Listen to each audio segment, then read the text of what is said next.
Wait a minute, Doc. Are you telling me you made a time machine out of a rose-tinted DeLorean? You're going back to the 80s.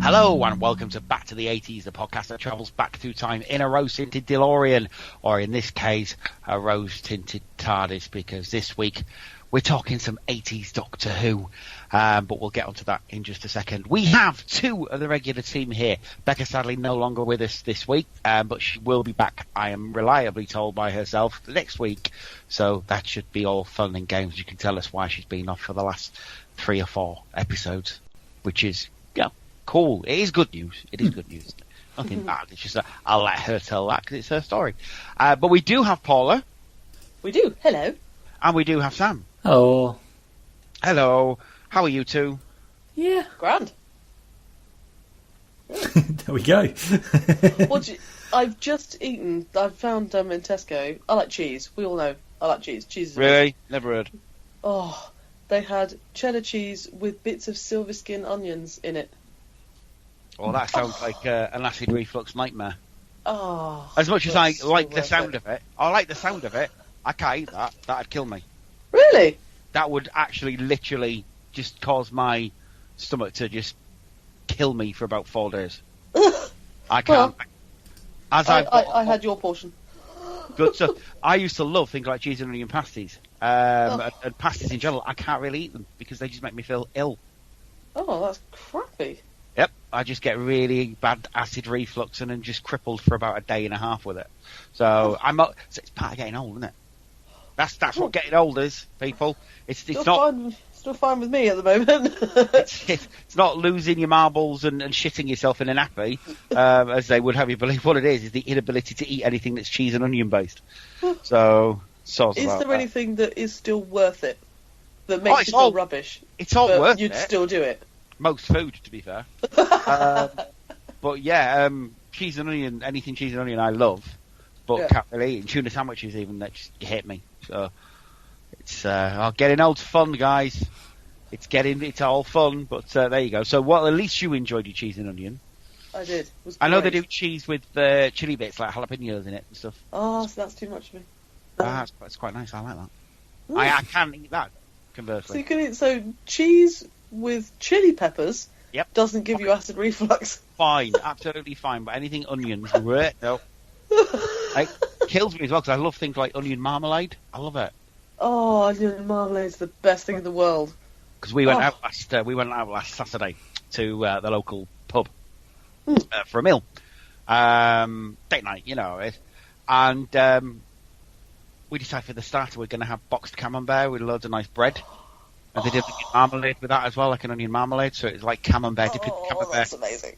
The bread in the camembert and then putting the onion marmalade on it. It fucking creased me for about 2 days, did that. Worth it. Worth it. That was worth it. Because they do something called the hog roast burger. And it isn't really hog roast. What it is, it's a gammon burger on top of a pork burger with bacon on it. That sounds great. The pig. It's amazing. It was so nice. But anyway, enough of that. Paula. In fact, no, we'll go Sam first. Because Paula's and mine kind of dovetail into each other, I'm guessing. Sam, what have you been doing the last week? Not a huge amount. Move on to Paula then. No, I'm joking. I had a couple of things arrive that I had purchased, which is always good to talk about. One of them was the newest Loot Gaming crate. So that came. I did a video for that. So that's on my YouTube channel, so you can see what's in that. Oh, we're watching that tomorrow. It was a good crate actually. Yeah. Yeah, I'm enjoying them a bit more. Like every time they turn up, I'm enjoying them more. So Oh, It's always good. Is it an actual crate? It's a cardboard just a box? box. Oh, see, that's disappointing. Yeah. Box. If it was like a wooden crate, though, it'd cost probably more than the box itself in shipping. Well, but you could maybe have a crate detail on the box. they do sometimes. Oh, they do? Usually you can Oh, turn the that's boxes inside out, and there's like a design on the inside. Oh, Yeah. there you go. So they're like Oh, different that's okay. patterns and things. What they should Oh, do, that's like right. tea chests, subscription tea chest. What do we You know, do? you know the ones that you. No. I'm not on about tea boxes. I'm talking about Paul will probably know more about this than you will. Back when I was a kid, when people moved house, they used like tea chests. Back in the day. Back in the day, do you remember those? When I were lad. Yes. So these big, tall boxes. I say boxes. They're made of wood. But people used to move house with those. Yeah, I know what you meant. Yeah, Sam did because he's young. I'm not, Spring not chicken. that young. I hate you. That's fine. Anyway, what was I going to say? Yeah, so my Loot Gaming Crate came. It's pretty cool. There's a video on YouTube, so you should go and check that out if you're curious at all about that. And you should be. Yes, because it's cool. Last week, I went to my friend's house. When I say my friend's house, he owns a company, which is basically like it's like, I think they're called farm leisure companies, where he's got Right. he's got loads of land, and he's got like a restaurant there on his land, and there's he rents out like log cabins, and he's got like people can go with like touring caravans and set up and that kind of thing. Like you see on Four in a Bed, basically. That kind of thing. Kind of, but like awesome. Yeah, so a bunch of us went up there. A bunch of me and my friends went up there to see him at work for the day. It's like he runs it, but it's like his family business. Yeah. But like his parents own it, but he runs it all. So we went up there for lunch in his cafe because he keeps saying how good his chef is. So we went there and had lunch, which was very nice. And then we basically went out to his backfield with a bunch of guns.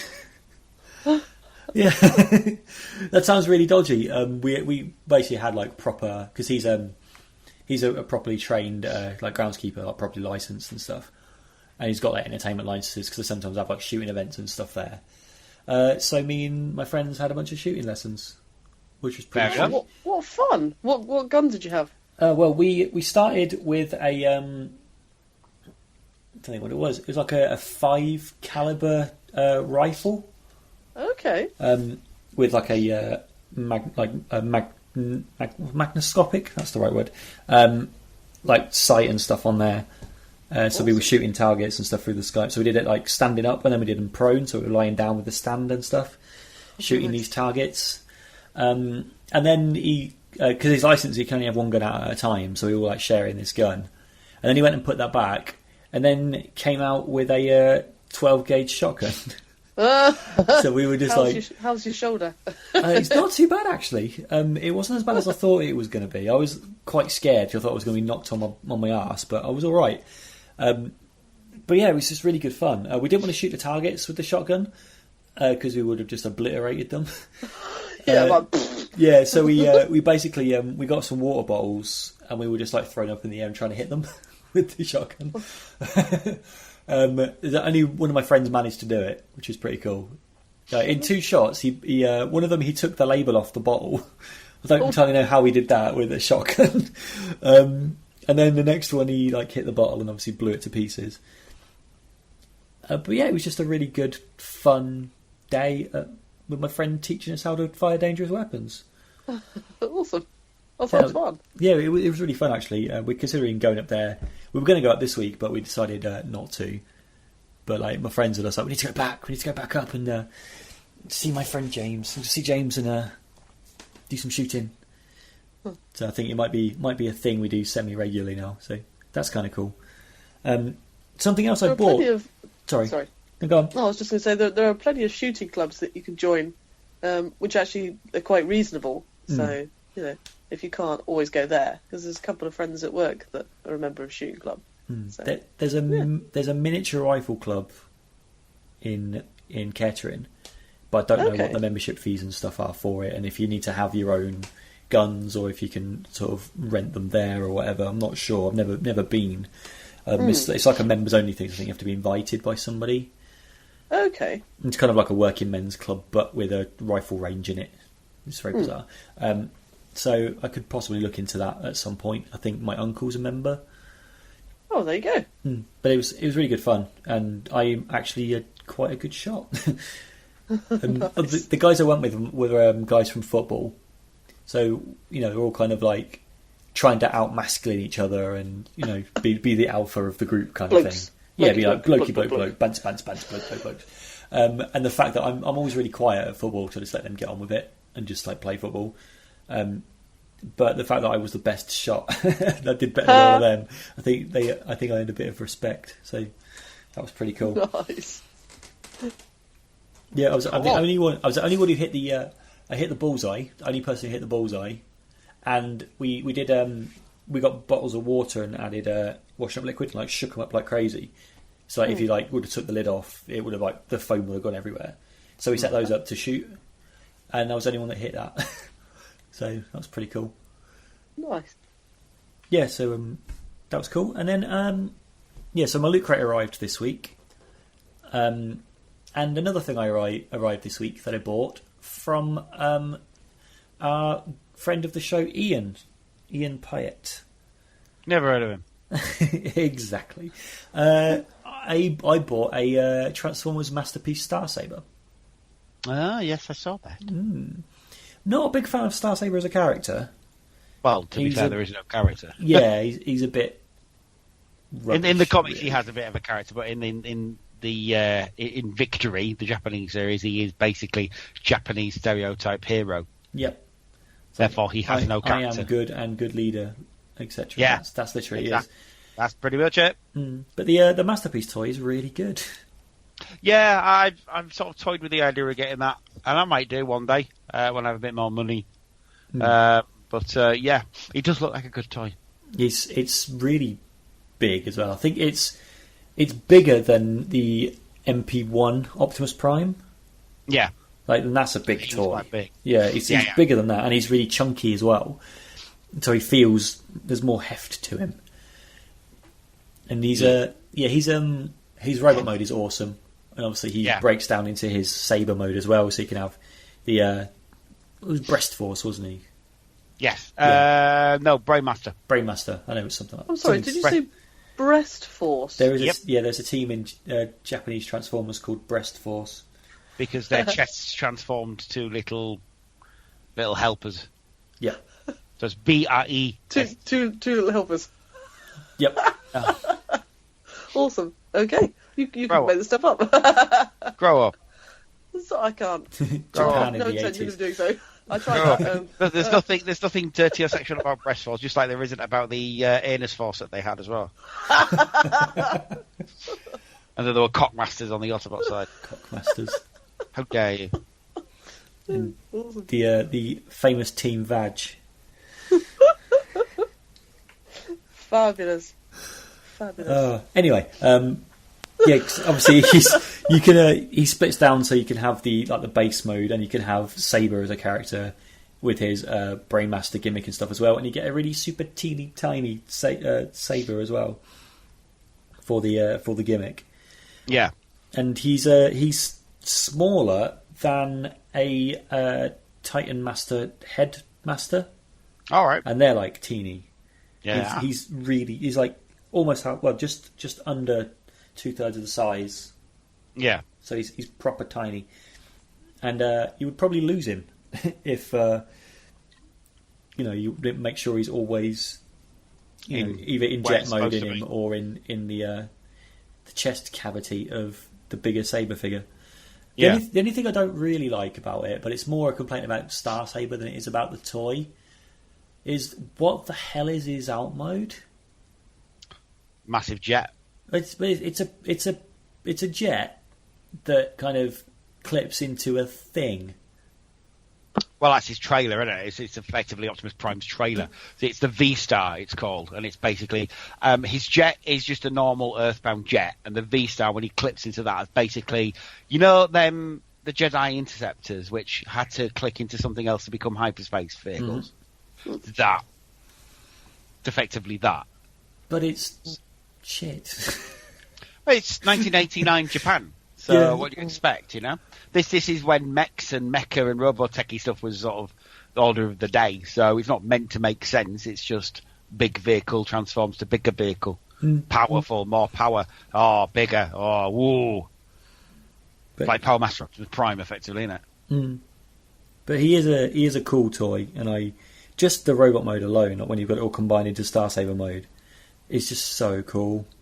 And it's like ridiculously posable. He looks really like expressive. You can get some cool like poses and stuff out of him. He's just a nice toy. Yeah. And I would recommend him as well. And you can get him relatively cheap nowadays as well, because there are knockoffs knocking around. Yes. So you can pick them up relatively cheaply. But he's cool. What else have I done this week? Oh, one other thing. I went to see Alien Covenant. Any good? Last night. The fact you're thinking about it. Oh, no. I've been, because people at work have been asking about it all day. And it's all right. Okay, yeah, I enjoyed it. It's just I have issues with it. I'm not going to get spoilery at all, but it's pacing wise, it's a bit off. Yeah. There seems to be kind of stuff that kind of feels like filler that doesn't really. It just kind of embellishes stuff that doesn't really need embellishing. But the action scenes and like the scary, gory scenes and stuff are really good. It's really well shot. The actors are really good in it. Danny McBride, who I usually don't really like because he's just kind of like generic, angry, sarcastic comedian, is really good. He's really good, and he's not really. I mean, he's a bit of a salty like pilot type character, but he's not like the sassy comedian like you expect him to do, like in every film. Like I always think of him in like things like Hot Tub Time Machine, where he's just that kind of like sarcastic douchebag who thinks he's better than everybody else. Yeah, Land of the Lost in it, that kind of. Yeah, he's actually really good. He's really likable in it as well.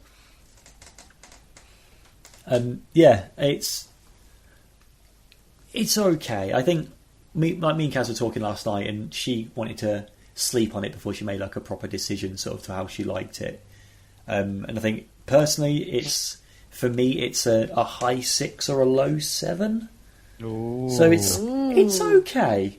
I think it wasn't really what I was expecting, and I think I was just let down because I was expecting something from the trailers and stuff. You think it's going to be this like gruesome balls to the wall horror movie, and it's in places it is, but mostly it's not. Okay. And it relies an awful lot on you having seen and having noticed stuff in Prometheus as well. Oh no, I'm not a fan of that because I've never seen Prometheus and I kind of don't want to. Yeah, if you go into Alien Covenant having never seen Prometheus, half of the film you won't know what the hell is happening. Well, that's rubbish. You shouldn't do that. I hate that when you have to see every film should be. If it's a sequel, you shouldn't have had to be able to see the first one to know what's going on in the sequel, unless it's being made primarily as a trilogy like Star Wars. But even Star Wars, you didn't have to know what happened in Star Wars to watch Empire Strikes Back. You know, there's stuff in the film where if you haven't seen Prometheus, it doesn't explain what it is or why it's there and things like that. So you are expected to have seen Prometheus and to have remembered Prometheus to go into it. No, I'm not a fan of that. Prometheus, see, I like Prometheus, even though I know it's not great. Like as a film, again, it's amazingly shot because like there's great cinematographers, like the visual effects are really good in it. It's just some of the characters just don't make sense in Prometheus. So I can talk about this because it's an old film. Like there's stuff in Prometheus like there's a geologist and a biologist who are on their crew, and they find this. They're in this like these tunnels, and they get lost. But the geologist is mapping the tunnels. So how can they get lost in tunnels that he is mapping? Ugh. And then the biologist is the first one to encounter the alien, like the facehugger proxy thing that's in Prometheus. Is he black? No, he's actually played by Rafe Spall, Right. which is kind of cool. But yeah, he's supposed to be this like super smart biologist. Obviously And not. he goes at this thing that's clearly rearing up, and he's like going over to it like he's fascinated by it, going, "Oh, look at it!" Ooh. You know, like you do with the cobra. Yeah, basically, yeah.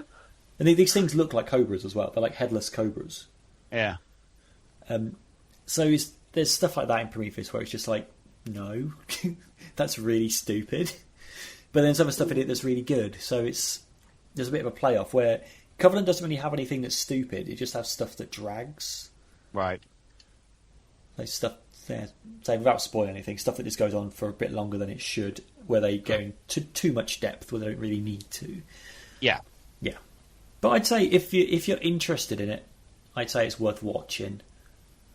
But be aware that if you haven't seen Prometheus, you probably won't know what's going on. But you probably still get stuff out of it, I would have thought. Even if it's just like the alien scares and stuff. Fair enough. Yep. There we go. Anything else that you need to talk about? I've got an N64 now. Cool. Nice. So now I only need 3 consoles. No. Yeah, 3 consoles to kind of round... What do you need? Well, there's 2 retro ones and then 1 modern one. One of the retro ones is a PS3, which is technically retro because it's previous generation. But I really want a Sega Master System. Oh, nice. That's like next on my hunt list for consoles. So, and then it's a PS3 and a PS4. And for the time being, I'll be satisfied with my collection. Good. I've got enough of them. Jesus. Well, if I go to a lot of car boots, if I see a Master System for a couple of quid, because you do see them, I'll pick one up for you. Oh yeah, that'd be great. Yeah, I'll keep my eyeballs peeled. Yeah, thank you. So we've got Mega Drive. We both have a Mega Drive, but no Master System. I've got a Mega Drive as well, actually. I'd like a Mega CD as well, actually, like a CD attachment for it. I had one as a kid as well, and I sold it to somebody for like a really low price because I wanted rid of it. And now I'm like, why did I do that? That's stupid. Oh. Cool. So that's basically it. Groovy. We should move on to Paula then. So, Paula, what kind of a week have you had? It's been quite fun. Yeah, been doing all kinds of things. Started a couple of weekends ago with the West Quay Comic Con. So West Quay is a shopping centre in Southampton. Mm-hmm. It's quite well. It's a modern shopping centre. So there's downstairs. There's lots of clothes shops and a Build-A-Bear, that kind of place. And then upstairs there's food courts and it's that kind of place. But You've got downstairs, a cushion shop. Yes, that kind of thing. It's nice and bright and airy downstairs, and it's like a thoroughfare. You know, people kind of walk on through to get to the main street of Southampton. And Mr. David Tree from Fordingbridge, all the cool stuff.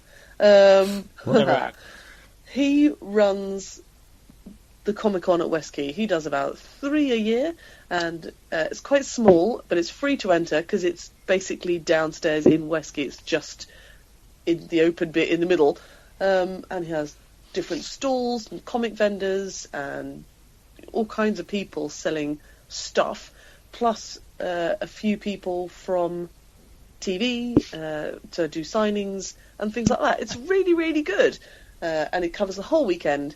And I was crew. I actually helped, so I had a proper T-shirt with crew written on it. I felt very special. It's marvellous. Bet you did. I did. I felt so special. It's quite sad, but yeah, I like helping. But it was really, really nice. And so there was set up Friday night, which was good to see behind the scenes of these big shopping centres. There are rabbit warrens of tunnels. Oh yeah, you get all over the place. It's amazing. I'm working in a shopping centre, so. Oh, of course. Yeah, right. So how the security cards appear from like over there to like all the way over there. They just go drink, and it's all these little secret tunnels. It's amazing. But setting it all up and getting all the tables out and getting all the vendors, you know, in, and that was fun. So there was like camaraderie between a few of us getting all set up, and so that was great. And then back for the next day, I was helping run the stall, so I was taking the money and stuff. So that was good, chatting away to people because Dave would come up and he goes, you know, are you all right? I'm like, yeah, I'm having a marvellous time. And he went, you bonkers woman, you know.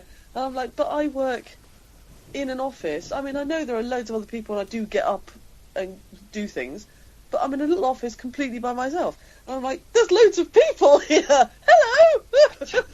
Sounds fucking marvellous. Being on your own in an office, away from people. Oh my God, your job is heavenly. Sorry, what? Yeah, carry on.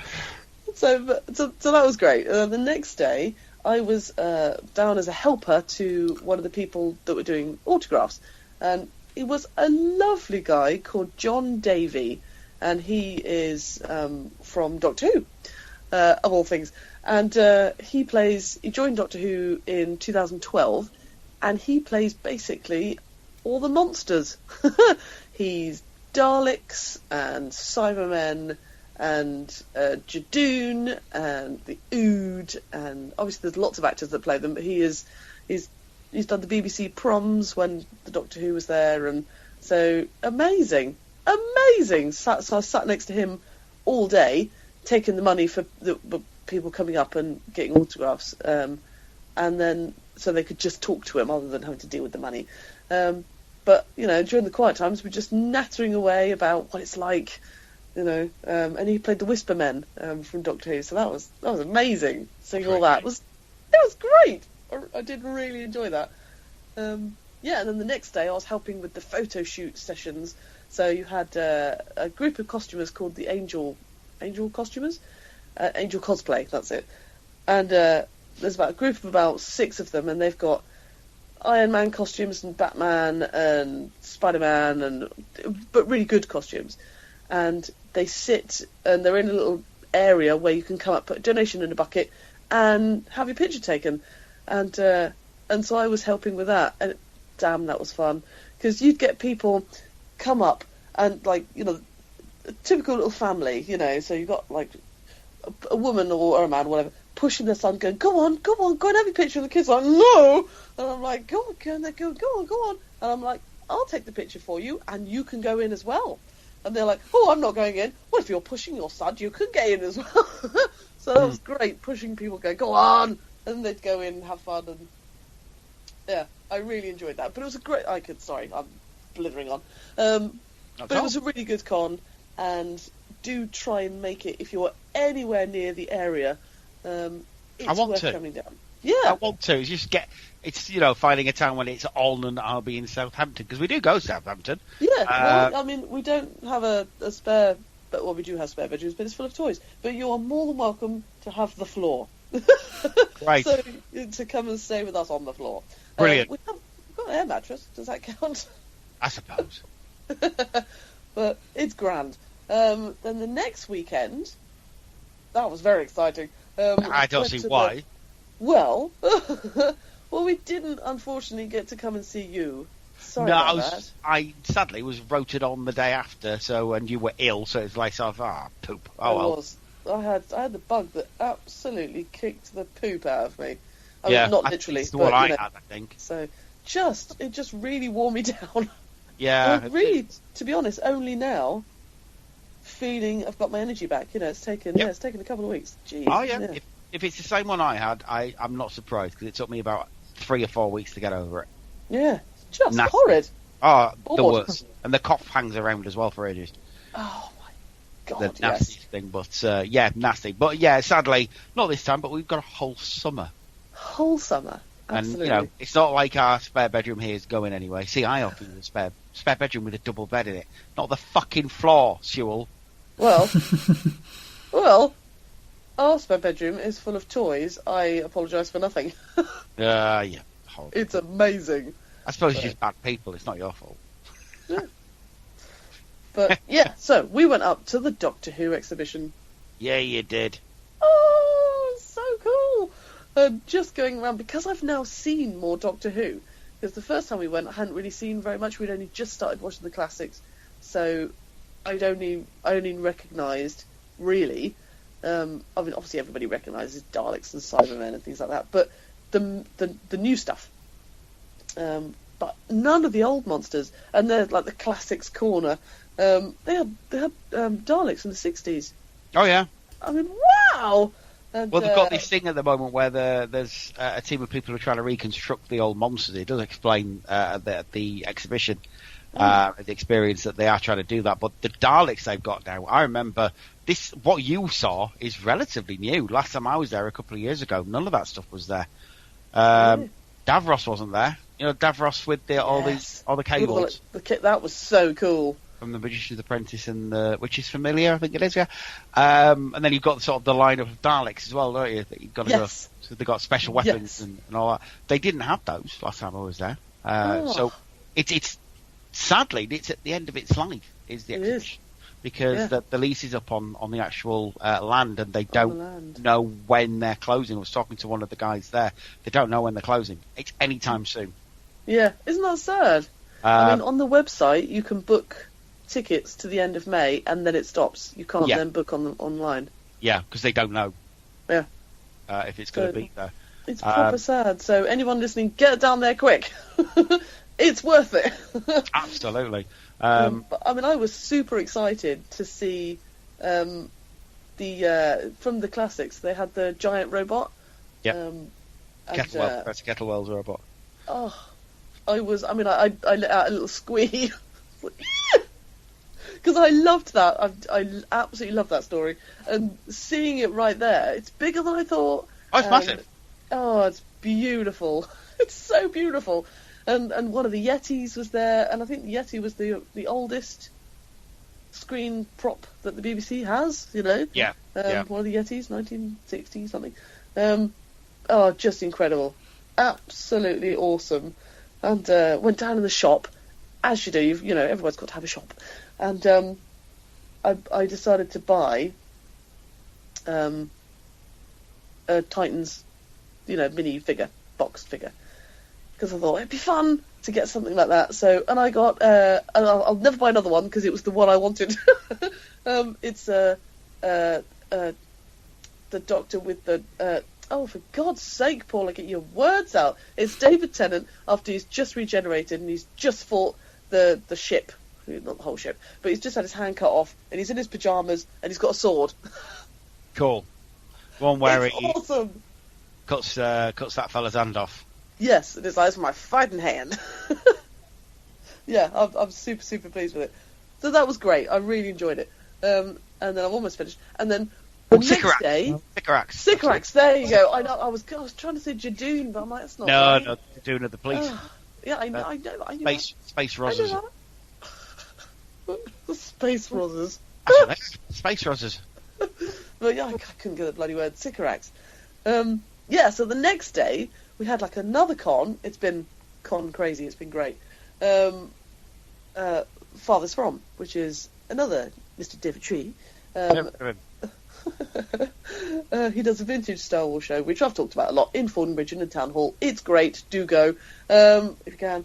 And that was just amazing. It was the busiest we've ever seen it.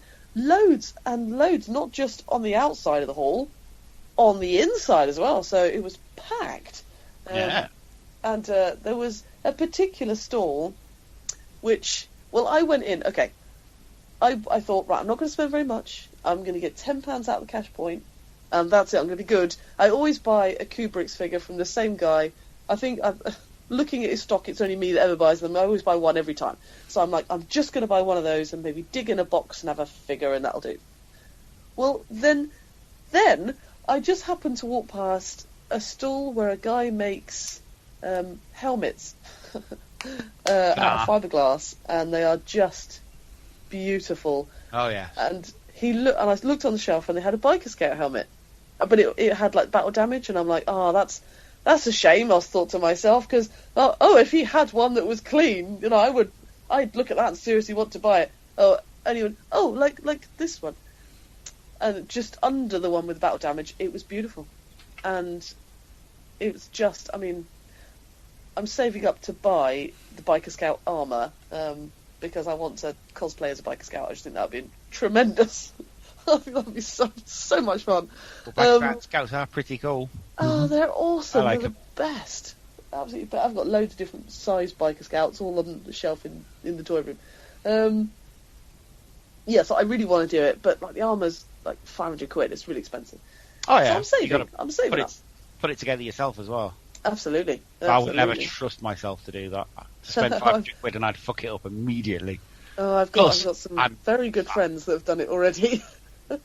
Plus, I'm fat, so you know it doesn't make sense to me to try and cosplay as a stormtrooper. It's never going to happen. Well, you just have to wear some pretty tight Spanx. No, thank you. Fine. I'm not Newt Gingrich. But yeah, so Biker Scout helmet, I couldn't help it. I tried it on, and it's got the padding inside, and it's so beautifully done. I mean, it looks like a masterpiece helmet. You know, it's beautiful. And yeah, I bought it. £220. Whoa! Fucking whoa, Nelly! Jesus! But it's so gorgeous. But the other thing, because I was thinking, because I want to be a Biker Scout, you can buy them online for about 250 quid. Yeah. But they're different fits, and they're different sizes, and sometimes the helmet only comes down to your chin, so you can still see your chin, and sometimes you can't get over your ears, and I do have quite a big head. So the benefit of being able to try it on was huge. Yeah. And he, you know, it was 250, and he knocked it down to 220 for me. So I was riding the helmet high, as you can, you know, said the bishop to the vicar.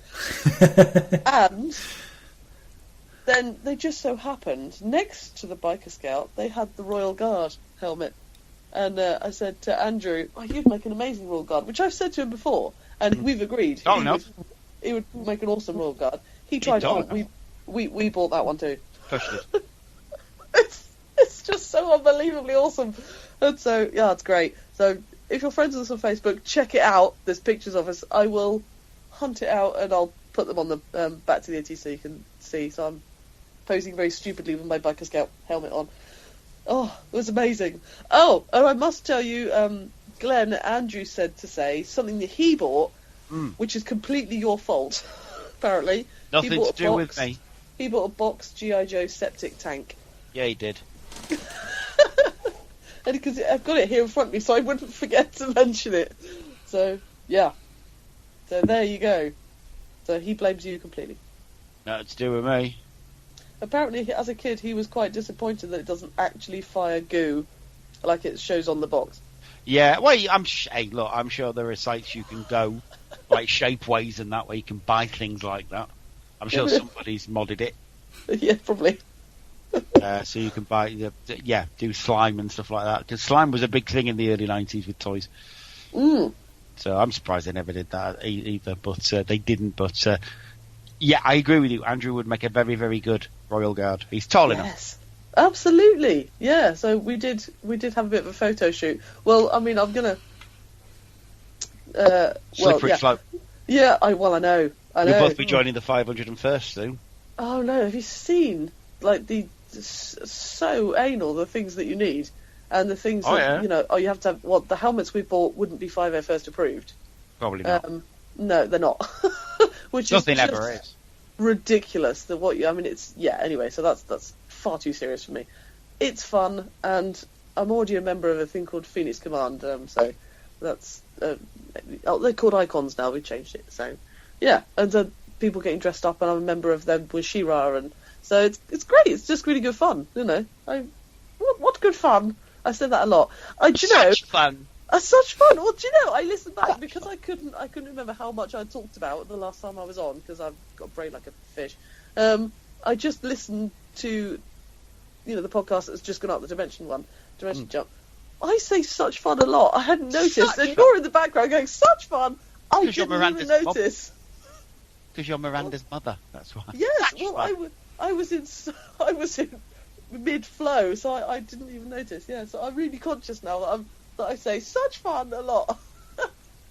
And well, Andrew said as we were walking out the door, I said, Guy, listen to that. I say such fun a lot, and he went, yeah. And so you say such fun a lot and end it with, well, that's just brilliant. I'm like, well, yeah, fair enough. So anyway, I'll stop talking. It was a great couple of weeks. Thanks. Yeah, next. How about you? Well, I also went to see the Doctor Who Experience because it's feasibly the last time, so I thought we'd better go. And because my girlfriend's lovely, she also bought me the TARDIS tour as well. Again, the third time I've done it. So this time because I thought, well, it's the last time I'll probably get to see it. I touched something. I did miss a line of dial, but there you go. You gotta be done. But yes, not only do we see the experience, and like I say, they have changed that the last time I was there, which is marvellous. It's a shame it's ending because it's really like a proper museum now instead of just back the first time I was there, it was literally just some costumes on mannequins and that was it. Now it's got like parts of the set, it's got a whole Torchwood thing, which is really nice to see. Never that massive a Torchwood fan, but it's nice to see that they recreated Torchwood for the fans, because I know there's a lot of them out there. So you can see like a Yanto's suit and what Gwen Jones wore and Captain Jack's suit, which is great. I would have loved to have worn Captain Jack's suit, all that RAF stuff. It's really cool. Good news on that. Yanto's Shrine. Sorry to interrupt you. Yeah, go on. Yanto's Shrine. Did you visit the shrine? It's still going. I have visited it. It's still going. It's still going on the quay there on the front.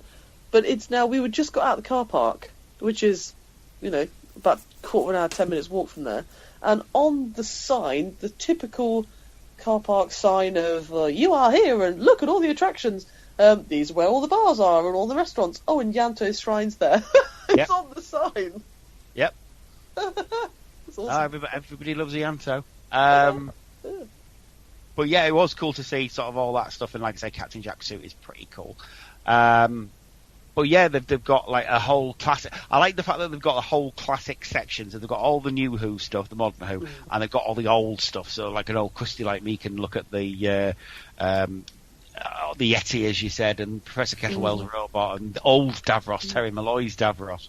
Yeah. And the original K9. Yep, affirmative. I love K9. Because everybody loves K9.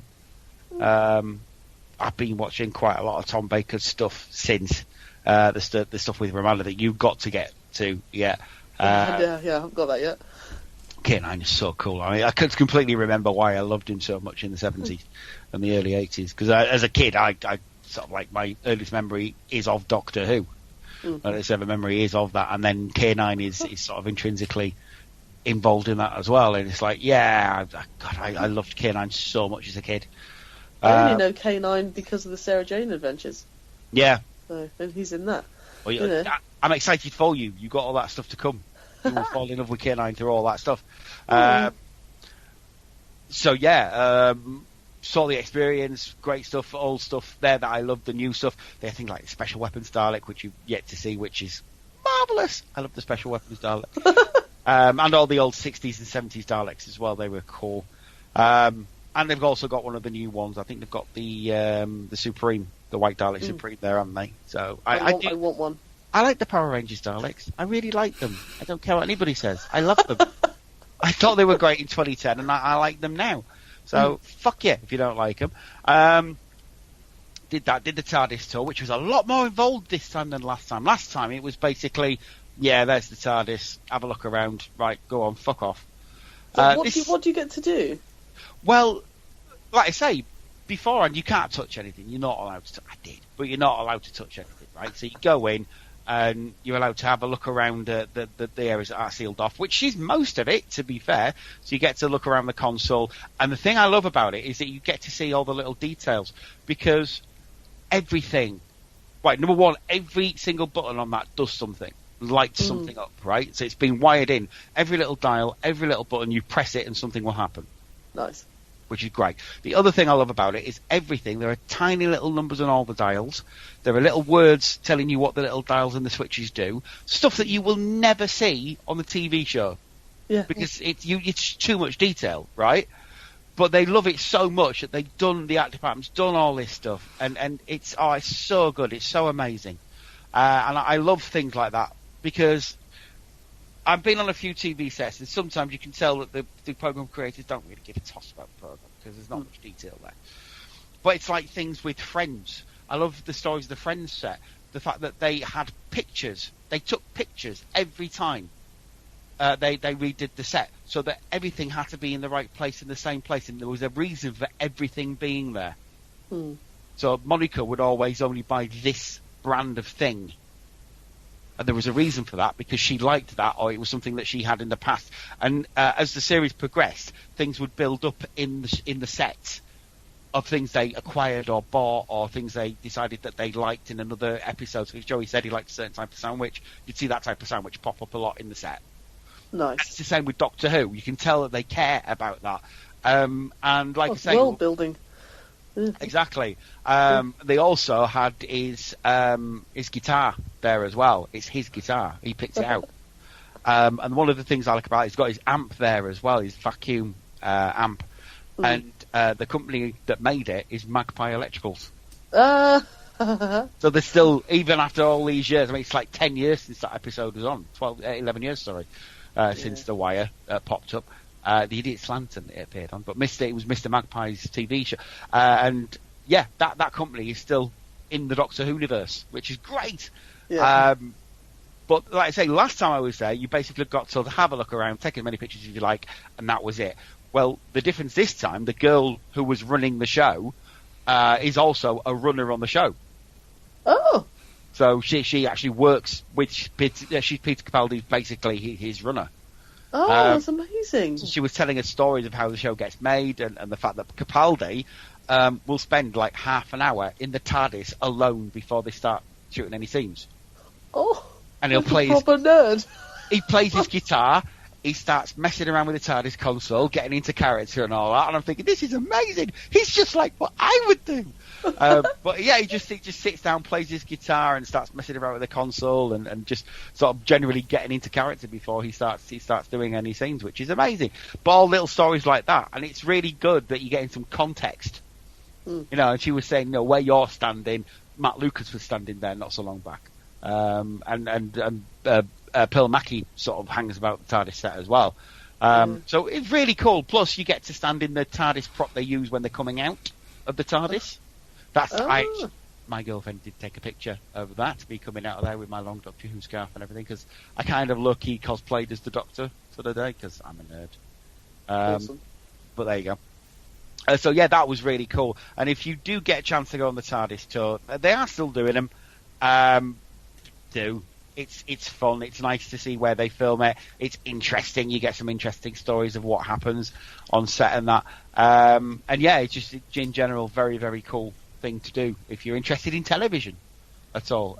Because obviously you get to see how things are filmed, and that's always interesting.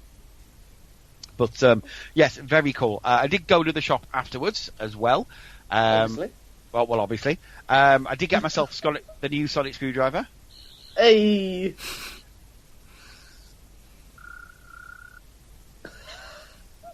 I do love it. It's massive. It's huge. It is like sort of a couple of inches larger than the bloody Tom Baker one, which is fucking massive anyway.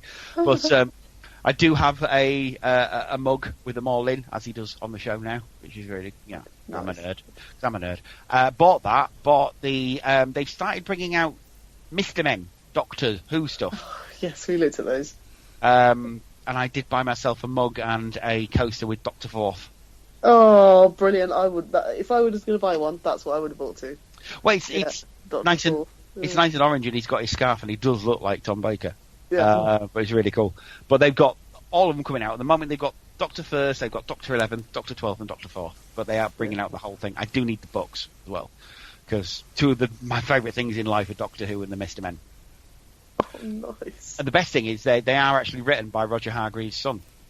Oh, really? Yeah. No, he's completely on board with it. Oh, that's so fantastic. So it's that not makes just it even more special. Oh yeah, absolutely. They did a massive opening with it with Peter Capaldi and his son. I think Nigel Hargreaves. I think it is. I want to say. But yeah, it's officially endorsed by Nigel. Who co-wrote the books, and he drew the drawings. So I did have a flick through at Doctor First, and yeah, I mean it looks just like a Mr. Man book. Yeah. Yep. They are Mr. Men. And the best thing is, they look like who they're supposed to be as well, even though they're Mr. Men. Yeah, you can tell who they are. You totally tell who they are. So, well done. I'm always a fan of that. Bought that, and I bought a wallet as well, the police box wallet, because I've wanted that for a while. And as I'm doing that, I can see my girlfriend at the till as well. I'm thinking, she's probably buying something for her dad, because her dad's a big Doctor Who fan as well. So we get out, and then she says, here. So, all right then. And she's bought me a watch. Wow. They were beautiful. We were looking at those. She bought me the one that looks like a TARDIS. Oh, that's amazing. I'll see if I can chuck you the picture. It's very, very nice. And I thought, I wasn't expecting it. And she just said, no, it's because, you like Doctor Who. And there you go, I have this watch. And I'm thinking, that must have been a lot of money. How much was that? And she says 100. And I said, wow. Naughty. I then later find out that she told me little porcupine is actually 150. And it's like, for God's sake! Not that I'm moaning, because it's a lovely watch and I do love it, and I have sent you guys pictures if you do want to see it. But that's spectacular. For those, basically it looks like the TARDIS. You've got a blue leather strap. It's got little animal sort of signs for the police box sign, and the Nathan John's albulance on there. In the middle of the watch, you've got all sort of like the Gallifreyan symbols on there in blue, and it's very, very nice. Very comfortable as well. It's a very nice watch, and I do love it a lot. But could have killed her. I mean, obviously, like I say, I'm not complaining, but seriously. So I put out that night. Anyway, joking. But yeah, so that was very nice. It was a lovely day. And it got better that day. It was great, because we said, well, we're in Cardiff. What do you want to do? And we're like, we could go to the gallery, which is the Odeon. They have like a gallery section, so you go upstairs and you've got the nice sort of sofa-like seats, and you pay £17.50. You get as many nachos as you want, and as many quality street as you want, and all the drinks that you can have, and you don't have to pay for them because you've already paid for the gallery seats. And we went to see Guardians of the Galaxy 2. I saw it as well. Isn't it amazing? It's great. Have you seen it yet, Sam? Yeah, I saw it a couple of weeks ago. Oh, It's very good. Yeah, I enjoyed it more than the first one. I did. Oh, really? I said that. I enjoyed it more. I like that. I loved the first one. I enjoyed this one even more. Yeah. Because I thought they don't have to world build anymore. It's sort of already done. Yeah, they can just get on with the story. Yeah. I can't remember the name of the bloody cinema, the type of something view. But the seats, big leather seats, and they angle and they kind of go back, and then the footrest comes up, so you're like in a park and old chair. It's ridiculously comfortable. It's incredible. Well, these ones at Cardiff, it's at the Red Dragon Centre. It is, so they're just basically like big squashy sofa seats. Oh, amazing! Yeah, they're cool. And like I say, you can have all the snacks and stuff you want, so you're in this big, massive, comfortable thing, and they will bring them to you. So it's like even better, and you're right at the back, so you get the best view as well. It's great. That's great. But yeah, the film itself, it's great. I'm sure we'll go into it. It's once Becca's here, we'll go into it in a bit more detail. But yeah, fucking brilliant. Really, really good film. Lots of great cameos. I didn't realise it was Ben Browder as one of the Sovereign captain, leader kind of guy. So it's a guy who, Ben Browder's the guy who played John Crichton in Farscape. Yeah. So he was that guy. And I'm like, yes. That's cool. And then Stallone rocks up and it's like, cool. Yeah. And then Yondu's in it for a lot and made me cry at the end. Yeah. I'm not going to lie. It's all cry. But yeah, Kurt Russell, great. Yes. I love Kurt Russell. The Hoff appears in it. Mm-hmm. Yeah, he does. Completely in context. It was a great film because it sort of expanded on what we already knew. I'm glad they sort of got the whole issue with Quill's father out of the way. Yes. They didn't keep it going. Most valuable player in the film, I'm going to say it yet again, Dave Bautista. Yeah. Yeah. He was the best thing in that film. Yeah. I just love his innocence, you know. It's like, it's all the bit from the trailer, you know. When Mantis is there, you know, she goes, he just, you know, she just told everyone your deepest, darkest things. Says, must be so embarrassed. Do me. One of my favourite Drax bits is when Rocket threatens to put fill Quill's bed with poop. And he says, it won't be mine, it'll be Drax's. ha! I am famous. No, I have famously large turds. Other thing about Igor's penis. Does he have a penis? Is it engorged? But also, he not only played the funny bits, but also the bits where he talks about his wife and daughter again. Very achingly sad. Yeah. That guy's got range. Yeah. There's Dave Bautista. I mean, you wouldn't have thought it, because like, sort of obviously he's a wrestler, and wrestlers famously not the best actors in the world, but he's doing all right. He's 2 Guardians films. He was in Spectre. He's going to be in Blade Runner 2049. Oh, really? Yeah. As a major character in it as well, apparently. And it's like, this dude's doing okay. He's getting some really good parts. Good for him. Yeah. I think he's absolutely fantastic. Well, apparently when he did the first one, he didn't really interact much with the other actors, and they were all a bit worried that he felt that they were being left out. But what it was, he was hanging back and watching them act. Oh. So sort of learning the process. Yeah.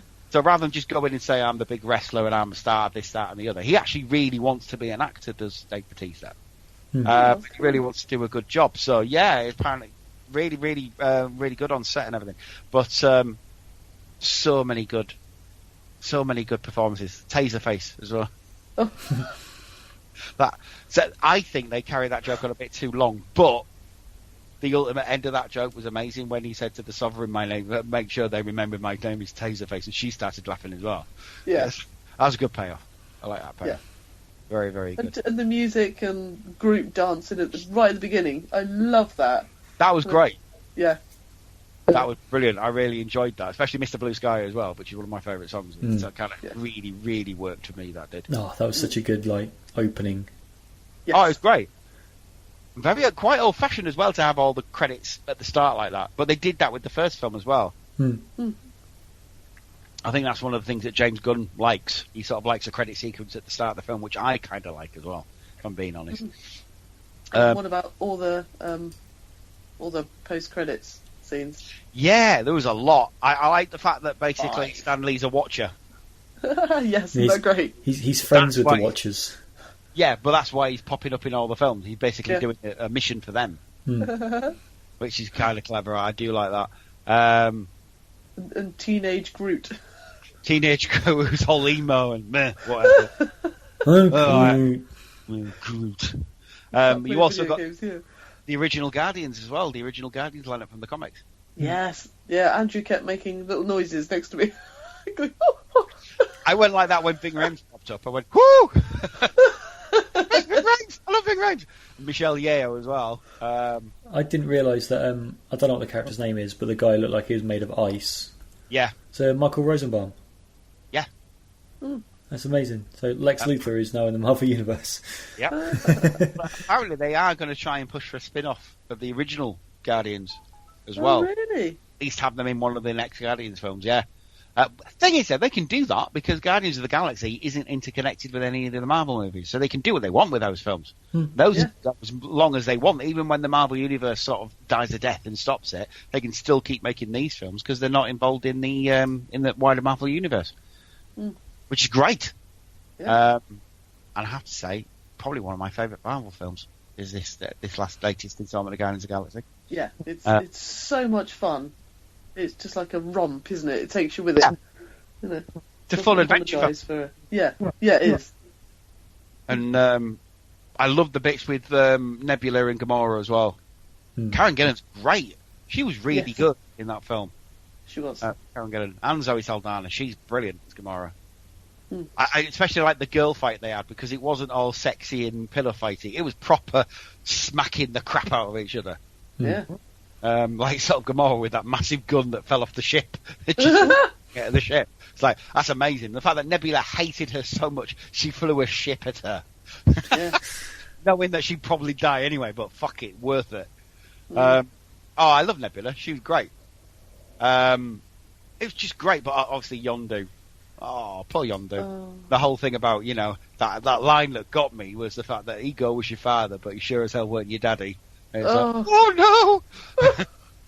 And also the Mary Poppins bit, which made it hilarious. Especially when Michael Rooker put a picture up not so long back holding Mary Poppins. Really? I'm Mary Poppins, y'all! Was she? What did he say? Was she tough? Was she hard? She a badass. Was she? Yeah. Was she? Oh yeah. Yeah, she was a badass. I'm very pumping, y'all. Oh, great. Also, the bit with the fin, where they're getting Groot to get the fin. Oh yeah. I sure hope you've got a fridge full of cut off fingers. Scrooge just kept getting it wrong.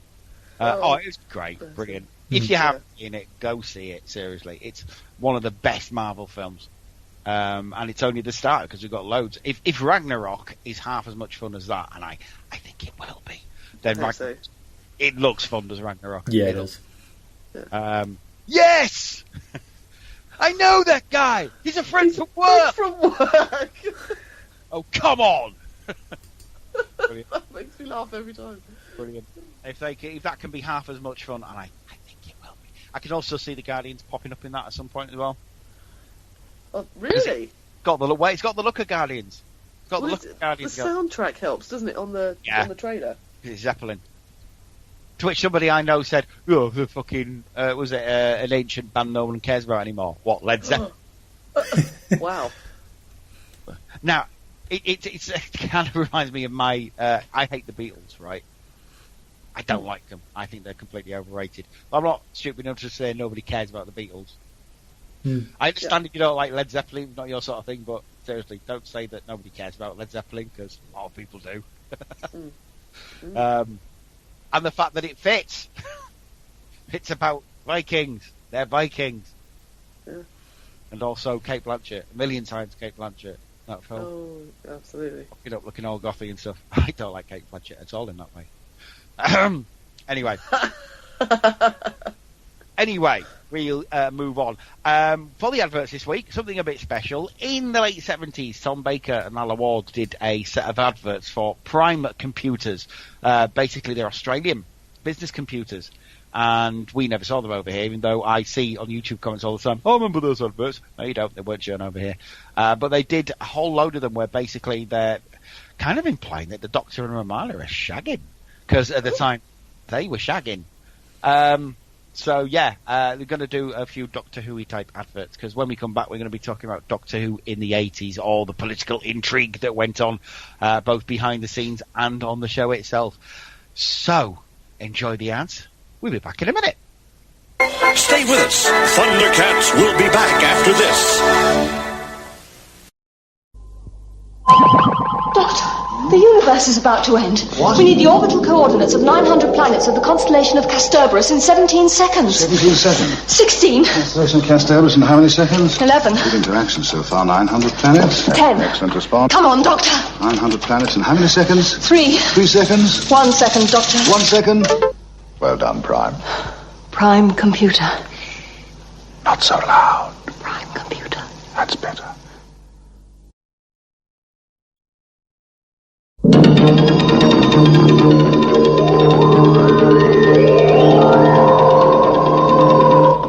Do you like it?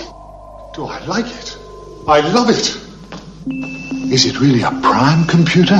Do you know about them? Know about them? I've seen them on Gallifrey in the constellation of Castorberus. Ha ha! At last, I'm up to date. Would you like to be introduced? It's terribly interactive. Interactive?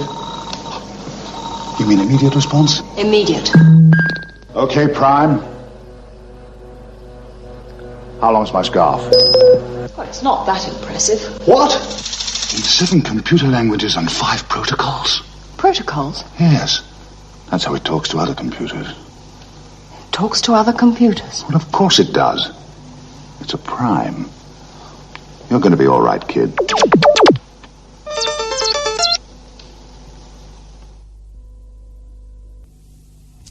Hi, I've just discovered I can increase the power of my Prime by 5 times in 111 seconds. Office automation, revolution. Accounting, no more books. Around the planet communications instantly. I can design ships, run power stations, oil, gas. Where would the energy industry be without Prime? Ask it how to handle a woman. Romana, was you married? Yes. Oh, Prime. Clever Prime. You can say that again. Clever Prime. Doctor Who, Yes. we know that you know the supreme computer. What? The name, Doctor. We need the name. Why should I tell you? Turn on your monitor, Doctor. What? Don't tell them anything, Doctor. Now, we know this is an incredible communicating system. It understands all industry-standard languages and has a fantastic range of software solutions. We also know you can easily increase its power. And I know that you come from Liprogopolis. Very good, Doctor. No other computer could have done that. So now we know you have one. We believe it comes from Earth in the constellation of Sol. The name, Doctor. It's a prime computer from the planet Earth. Just tell me why. We just want to buy one. Doctor, who were those people? Oh, just some overexcited prime buyers. And now, back to Thundercats. And we are back. Hope you enjoyed the ads there. Yes, as I said before the adverts, we're going to be talking, because basically I went to see Doctor Who and I'm now in a massive Doctor Who mood, to see how long that lasts. I thought we'd talk about, because we've been promising it for ages, just a quick overview really. We'll go into detail probably when Paul has seen some of the stuff, and we can get people like Chris Vint on the show as well. And Matt, obviously, Doctor Who, we'll have to get him on as well. But I thought we'd talk about a bit about Doctor Who, because it's basically the story of a long, slow death of a TV show. Over 9 years. It's kind of not... It's a bit of a depressing story, really. And it was killed because people didn't like it, because of politics, because of money, and because of people abusing their power, really. But we'll come to that in a second. In 1980, Doctor Who was going through a bit of a transitional period. John Nathan Turner had been cast as a producer. Now, he was a production assistant on the show for years, throughout the Tom Baker period, and got the job of executive producer and the producer of the show. However, the BBC had been restructured, so they didn't have as much money and support as they used to from the drama department. So Graham MacDonald, who previously had sort of protected the show, didn't have as much say over the show itself. But Nathan Turner decided that he wanted a complete overhaul. So beforehand, it had been pretty much the same for about 7 years as Tom Baker was the Doctor, but he had been increasingly more of a fucking nightmare to work with, by his own admission these days. Because he'd been there so long, he felt he knew more than writers and directors, and therefore wouldn't play it a certain way if it was written. For writers, that is very frustrating, when an actor won't sort of say the words as written. And for a director, again, if you're telling an actor to do something and they don't do it, then it's frustrating, understandably. At least one director actually quit the show midway through filming a serial, and Graham Williams, the producer at the time, had to take over. And that was one of the reasons he left. So Tom was being a bit of a nightmare to work with, and it was decided that Tom had to go. So what happened usually every year, they go into a contract negotiation for the next year. Tom would say no to the initial figure. They'd work out another figure, and then they'd go on. This time, they gave him a figure. Tom said, no, I'm not having it. And they said, right, fair enough then. Good luck in your future endeavours.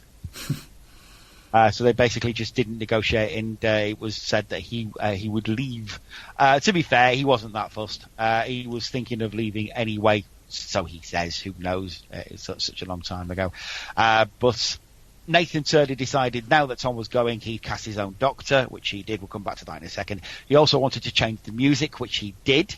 A new arrangement by a gentleman called Peter Howell came in, which is the one that most people who grew up in the 80s will be familiar with. It's the Peter Davison theme, the Colin Baker theme, and so on.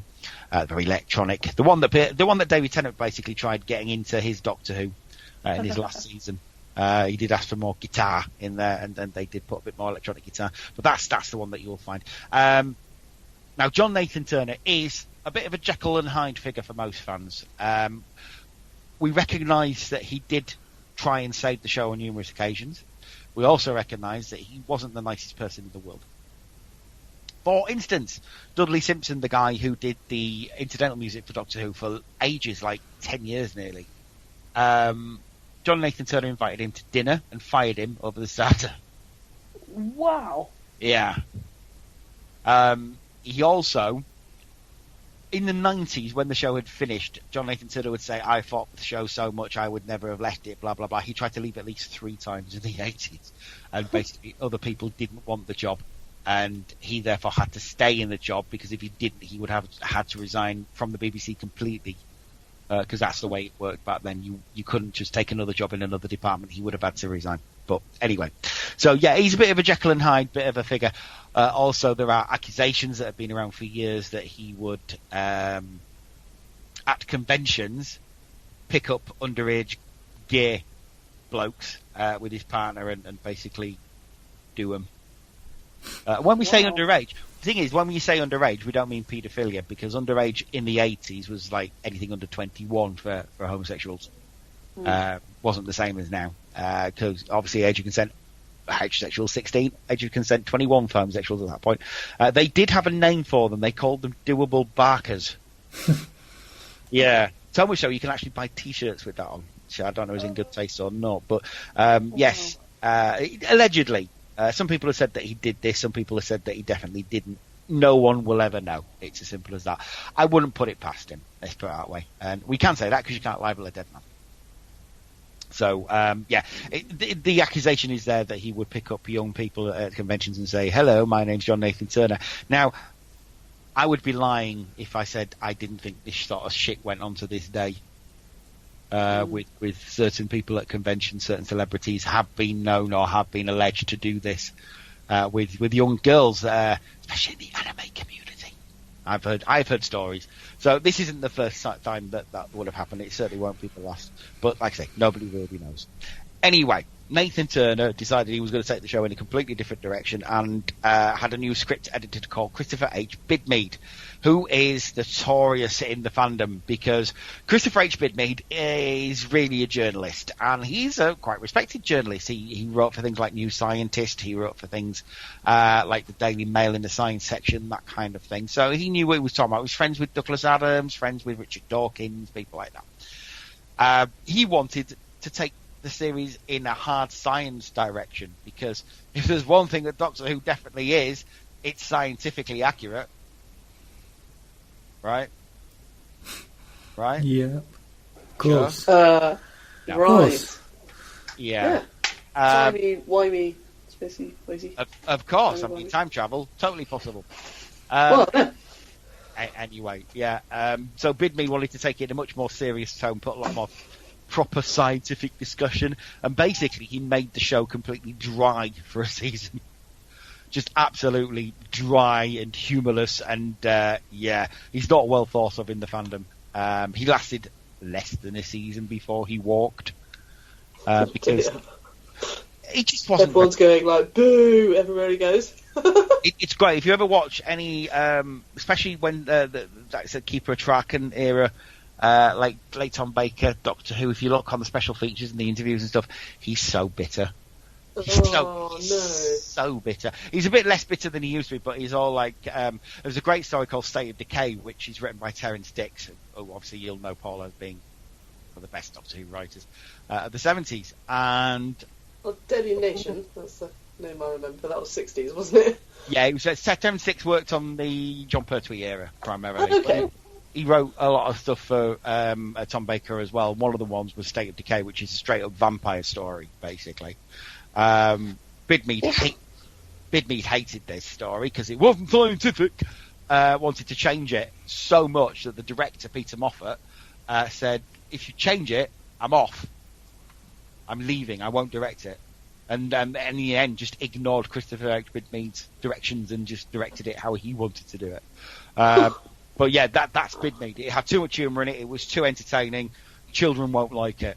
It was too entertaining. Basically, I mean, if you can actually watch the DVD extras, he said, it wasn't scientific enough. It tried to say that like vampires were magic and stuff like that. It's like, it doesn't say that. It says that it's a mutation, but it doesn't give a long-winded lecture about vampires and why vampires might exist. And it's like, for God's sake, Chris, it's a children's TV show.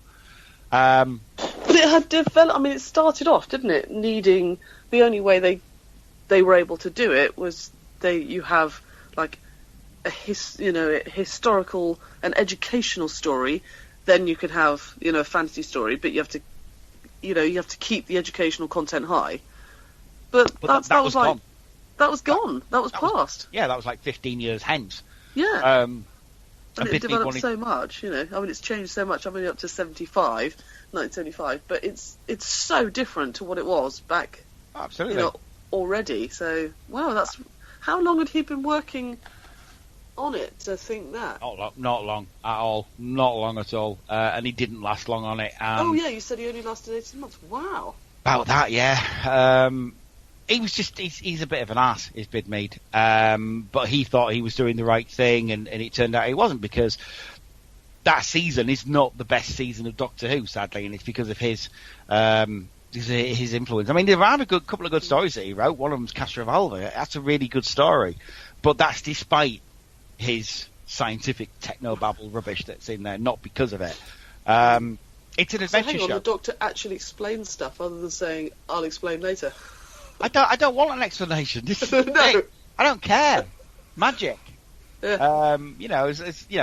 Sonic Screwdriver is a magic wand, and that was Bidmead's major contribution, was getting rid of the Sonic Screwdriver. Okay.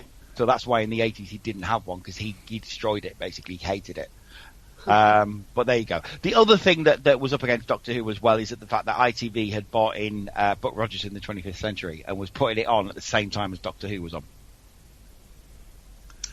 So that wasn't helping, because people were watching that rather than Doctor Who, basically because it was new and American and flashy. Yeah. But there you go. The other thing, like I say, that John later did was change the Doctor. So initially he sought Richard Griffiths, Uncle Monty off With Nail and I. Funny thing about With Nail and I love Richard Griffiths, but the funny thing about it, it's got two people who were the Doctor and one person who was going to be the Doctor in it. It's got Richard E. Grant, who was in Scream of the Chalker. It's got Paul McGann, who is the 8th Doctor. And it's also had Richard Griffiths, who was going to be the 4th Doctor and the 5th Doctor and possibly the 7th Doctor as well. But it just would have been interesting, because I really liked Richard Griffiths. He was great. But anyway, it was Peter Davison, who at 29 at that point was the youngest actor. Obviously, it would then be Matt Smith. He was only 29? Yeah. He was. But Matt Smith was younger. He was 26. Huh. You wouldn't know it, because the thing is, they played young men, but with old men's souls. Yes. And the 5th Doctor is extremely different than the 4th Doctor, because obviously the 4th Doctor, thank you, Gomez, for knocking stuff down. Sorry. The 5th Doctor, obviously, is very different, because he is this old soul, and he's very vulnerable, and he's passive rather than proactive, which is what the 4th Doctor was. And that is completely by design. That was, so Nathan Turner wanted the 5th Doctor to be completely unlike the 4th Doctor, so that the public couldn't say, oh, well, he's not as good, because you can't compare something that's completely different. Does that make sense? But he was pretty much the most human Doctor at that point. He was the one that was more relatable, I guess. And in the modern era, that would have been great. In the classic era, a lot of people didn't like it. I really like the 5th Doctor, though. He's very good. The thing I think that it suffers from, the 5th Doctor era, is, especially in the start, is that he had 3 companions, because they wanted to take it back to Ian, Barbara and Susan, effectively. Okay. Which would have worked had 2 of them been older than the 3rd. But you had Adric, Nyssa and Tegan, and they were all around the same age. Ah. Yeah, so it was like a TARDIS crew, and it doesn't really work. Mainly because the only competent actor of all 3 of them was Nyssa. Oh. The guy who played Adric, Matthew Waterhouse, it was his first and only acting role. Oh. Yeah, I've heard Becca talk about Adric. He was 18 years old. Look, Matthew Waterhouse is a perfectly nice chap, and I really like the guy. But as an actor, he sucked. I mean, he will admit this himself. He was a Doctor Who fan who was 18 years old, and he was a T-boy, and John Nathan Turner says, we need him. And a lot of people have said, yeah, we wonder why you needed him. Oh, really? Oh, dear. Yeah. Nobody knows. Well, Matthew Waterhouse is gay. Let's just say that. So I don't think for a second Matthew Waterhouse casting couched, but I do have a feeling that Nathan Turner probably wanted him to. But there you go. Couldn't act. Sucked ass completely at acting. Oddly enough, in his last story, he actually acted quite well, and it's like, why couldn't you have done that? Not the whole of them. And Tegan, Janet Fielding, the woman who played Tegan, again, not the best actress, but actually was Australian. So that's that. You know, she was playing an Australian who was an Australian. So that's at least something. The thing about the Peter Davison era is that it was lumbered with some not great writing. Well, the other things that Nathan Turner wanted to do was clear out all the old writers and not use any of the old writers and use brand new up and comers. Problem with that is you don't have the reliability that you had with the old writers. So you do get, it's very spotty. Some stories are great, some stories aren't. For instance, there's a story called Black Orchid, which is effectively a murder mystery, like a Poirot sort of adventure. But it's only 2 parts and people hate it. I don't hate it. I think it's really good, but a lot of people hate it because it's a bit slow and it's a bit plodding, and it's only 2 episodes. However, you do have stories called like Earthshock, which is a Cyberman story written by Eric Saywood, which is pretty much possibly the well-regarded one. It is really good. It is a very good story, but it also is a portent of things to come because it's quite violent. And it's also an example of something that everybody hates of the John Nathan Turner era, and that is stunt casting. John Nathan Turner loved show business, and he loved old show busy types, and he would put them in Doctor Who. And sometimes it worked, sometimes it didn't. An example of when it worked, you will get to this, is Nicholas Parsons in The Curse of Fenric. He's brilliant. No, he's really good because he's a proper actor. He's really good. Ken Dodd wasn't such a good idea. Delta and the Bannerman. Awful, just awful. And in Earthshock, you do have an example of that because Beryl Reid, she plays a grizzled captain type. Like almost Ripley. Think Ripley. That's who she's supposed to be. Okay. On this spaceship. And it just doesn't work because it's Beryl Reid. It's Adrian Mole's mum. Grandma, sorry. Another example of it was he had this like Boudica type character on a planet called Ravelox. And instead of casting Gal Gadot, he cast Joan Sims off the Carry On films. Right. Yeah? It was great. It was lovely. But she's not Boudica. No. You know? And that was the worst thing he ever did was the stunt casting of these old show busy types. It was terrible. And Beryl Reid kind of nearly destroys the story because she's so bad, so miscast. Like I say, she's a great actress, but she's just miscast. Yeah. I wonder if she knew that and she was like, really? But it's a job. It's a paying job. Yep. You'll never see an actor turn down a paying job. Especially when they're old school like that. You'll never see them do it. But anyway, that was another example of J&T sort of almost wrecking the show. But like I say, Fifth Doctor era, it was okay. It was good sometimes. It also encompassed the 5 Doctors, which was the 90-minute special for the 20th anniversary, which Tom Baker didn't appear in because he had issues with John Nathan Turner. He didn't like him. So he didn't appear in it. So it's a bit weird. They did use footage from an unbroadcast show called Sharda, by Douglas Adams, in fact. That was used instead of, but Peter Davison decided at the end of 3 years he was going to leave. He wasn't happy with the quality of the scripts on the programme during the 20th season. Things actually improved in the 21st, so he actually regretted the decision, but by then his departure had been announced, he was going, and John Nathan Turner had selected another actor. He's actually Colin Baker, he of The Brothers, and also an episode of Doctor Who as well. He played a guard called Maxwell who tried to kill the Doctor. So he was the first actor who didn't play the Doctor, ended up playing the Doctor.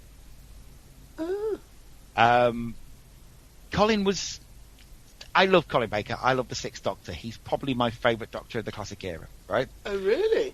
Because he's so different. Well, he's the one that I'm looking forward to the least. Right. So, but to be fair, every single Doctor so far has become my favourite.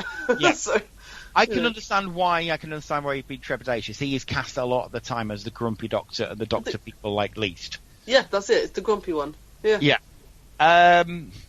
It's a shame. Again, he was lumbered with some shit scripts. He was lumbered with a script editor called Eric Saywood, who was obsessed with making the show a lot harder edged. Basically to compete with America and things like Buck Rogers and the A-Team, what it was up against. And it's also a mirror of its time. So the 80s were very hard edged, nasty time, really, for a lot of people. And that nastiness sort of crept into Doctor Who. I know. Also, it didn't quite help that Colin Baker's quite theatrical. Now, I liked that because I think the Doctor, to some extent, should be theatrical and a little bit over the top. But a lot of people don't like that. If you listen, and Andrew will probably back me up on this if you listen to them, the Big Finish audio dramas, Colin Baker has been voted repeatedly the best Doctor in those audio dramas because he's playing it how he wants to play it. Nice. Yeah. He wanted to play it kind of subdued. He wanted to play it dark. He requested when they were fitting him for his costume that he'd be put in a dark suit, kind of like the Master, because he had these darker aspects to his personality. They put him in a clown's costume, basically, because John Nathan Turner said, he should be loud and fragmented like his personality. Right. It's like, I don't mind it, because it's of its time, it's the 80s, it's colourful, it's brash. Yeah. But in retrospect, I think they probably should have put him in a dark suit. They do have a blue one that they sort of palette switch on the audio dramas, and a lot of the pictures you'll see for him on the audio dramas, he has his blue suit, and it works a lot better. It's more subdued. But yeah, his stories, he only did about a season and a half worth of stories. Some of which are great. There's one called Vengeance on Varos, which pops up a lot in the comments that I've seen about this episode. And a lot of people saying Vengeance on Varos is great. And it is. It's basically foretelling reality TV. Oh.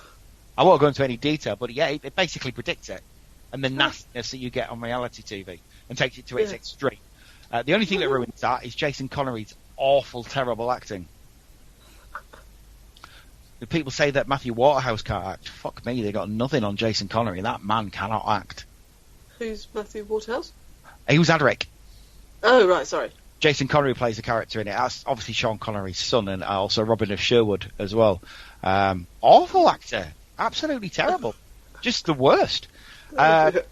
Also didn't help that Colin was lumbered with Perry as well, who wasn't written very well. She was ostensibly American. Nicola Bryant, her actress, isn't American, so the accent isn't great. Oh. But she's also written to be slightly annoying. They're both kind of slightly annoying. She got an annoying like one. Dodo. Not as bad as Dodo. Not as bad as Dodo, but certainly getting on for that. She's not quite Katerina levels of annoying. Okay. Right? She's like Joe Grant without the charm. Oh dear. I like Joe Grant though. Yeah. You don't really like her, do you? I'm not a huge fan. Well, just because she got a Baps out on a Dalek. I tell you who was a huge fan. That's really cheap. I just think you've kind of got no respect for the show. Oh, she did. She does have a lot of respect. She was talked into it. Yeah, she was talked 70s. It was 70s. She was sort of railroaded into it. She didn't really want to do it, as she says. I tell you, was a fan of her, John Pertwee. That's why she had to leave the show. Apparently. But anyway, so Colin's era was fraught with Mary Whitehouse really gunning for the show. It was also lumbered with Michael Grade, who was the Director General of the BBC at that point, or the controller of BBC One. He hated the show. Hated the show, hated Colin Baker, because Colin Baker was once married to Lisa Goddard and now was no longer married to Lisa Goddard, and Lisa Goddard was very good friends with Michael Grade. Oh, goodness sake. Yeah. So after 18 months, they basically put the show on hiatus. That's what they told the public. They told John Nathan Turner, it's not coming back. So they put it on indefinite hiatus. They needed money anyway because there was a financial shortfall due to expensive ventures, such as things like EastEnders, breakfast and daytime television, that kind of thing. So it went away for 18 months. It moved back a financial year. It's only because there was a massive letter writing campaign that it came back at all. It did come back, and the proviso was it had 14 episodes to save its own life, and they basically turned that into a trial of the Doctor himself. So it's the trial of a Time Lord season. So it's a 14-episode story arc with 3 stories in there. 4 stories, should I say. It's basically Doctor Who itself being put on trial. So the Doctor's put on trial by the Time Lords for things like genocide and things like that, and interfering in time and space.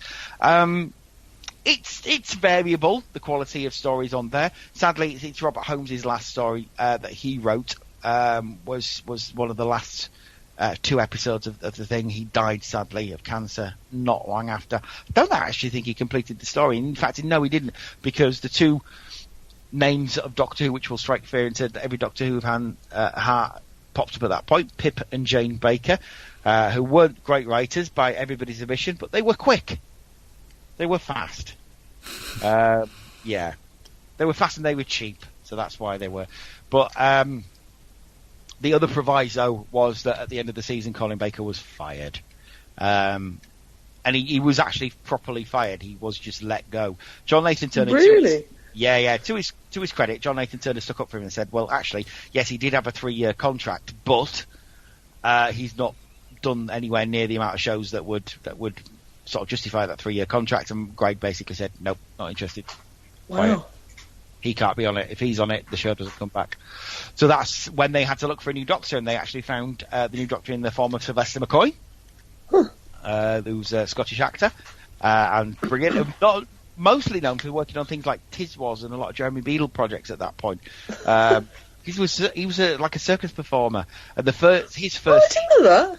Really? Yeah. That's where he can play the spoons and juggle and things like that. See, that's. I mean, I don't think I ever watched a whole episode, but when I was a kid, I didn't like Doctor Who when I was a kid. But that's the Doctor I remember. You know, Sylvester McCoy and Ace. Yeah. Sylvester McCoy, not his real name. His real name is amazing. Percy James Patrick Kent Smith. Really? That's a great name. But he said, Sylvester McCoy. That's what he changed to. I love Sylvester McCoy. He's great. And, like I say, pretty much little known at the time. So he didn't come with any real baggage. His first season isn't the best season for him because of the fraught situation with Colin Baker leaving and they didn't have a script editor in place. It was in limbo, was the show. So they had a load of Colin Baker scripts that weren't being used that they had to use for his first season. So things like Paradise Towers, that was a Colin Baker script originally. Time and the Rani, which is Pip and Jane Baker again. They were cheap and they were fast. Also, Colin refused to come back for a regeneration sequence. Something he says he regrets now, but he was very angry at the time, rightfully so, and said, no, I'm not coming back. So, really? So what did they do? They put a blonde wig on Sylvester McCoy, put him in the Sixth Doctor's suit, and then put a video effect on his face, so you couldn't tell it was him. You can totally tell it was him. It's awful. Plus, also, you don't find out really why the Sixth Doctor regenerated. It's implied in the show in Time and the Rani that he hit his head on the TARDIS because he was taken out of time by the Rani. And it's sort of implied he hit his head, and that's what made him regenerate. They have tried to rectify that in the expanded universe. There is a novel called Spiral Scratch, which basically says that there's this great big space monster called the Lamprey, which is eating time. The Doctor basically feeds him all its life force, kind of like the Rings of Akaten. Okay. You know, when the 11th Doctor gives the planet all his memories, yeah, and basically overloads it, kind of like that. There's also a drama as well, which gives another explanation, which I'm not into. I have not listened to it yet, so I don't know exactly what the explanation is, but they do try and give another explanation. Oh yeah, they basically imply also in the New Adventures that the 7th Doctor kills off the 6th Doctor so that he doesn't become the Valiard, but more on that at another time. But yeah, no one's entirely sure why he regenerated, if it's just based purely on the show. But yeah, his first season wasn't the best season. He was a lot more of a clown, a lot more of a comedy character, was the Doctor. Mixed up his words a lot and used a lot of mixed metaphors and things like that. The second season changes completely. And this is the period where Doctor got really good again. Because they employed a Canadian script editor called Andrew Cartmel, who ended up being on Casualty for the longest time. And is a really well-respected script editor. But he started out on Doctor Who. And he said, what if we make the Doctor dark? What if we make him this manipulating character who has his own agenda and doesn't always tell everybody why he's doing what he's doing?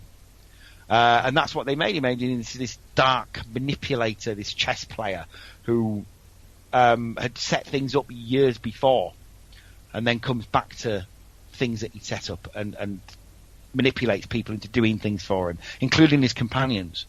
And it's the best thing. It starts off with Remembrance of the Daleks, which is one of the best Dalek serials ever. That's the Hand of Omega episode, and that's basically considered to be the first shot fired in the Time War. Oh, really? We Yeah. see some of the Time War. Ooh. Well, you don't see it, but it's implied that something's going to happen.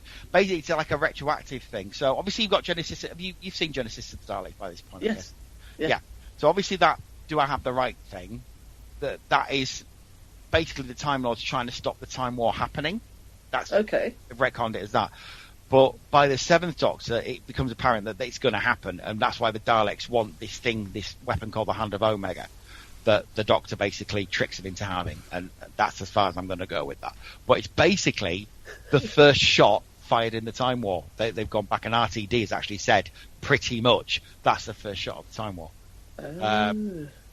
But you don't get any more than that, sadly, in the classic series. But yeah, and that's basically the Seventh Doctor. He becomes this mastermind of making enemies trick themselves. He's completely opposed to violence. He can talk enemies to death.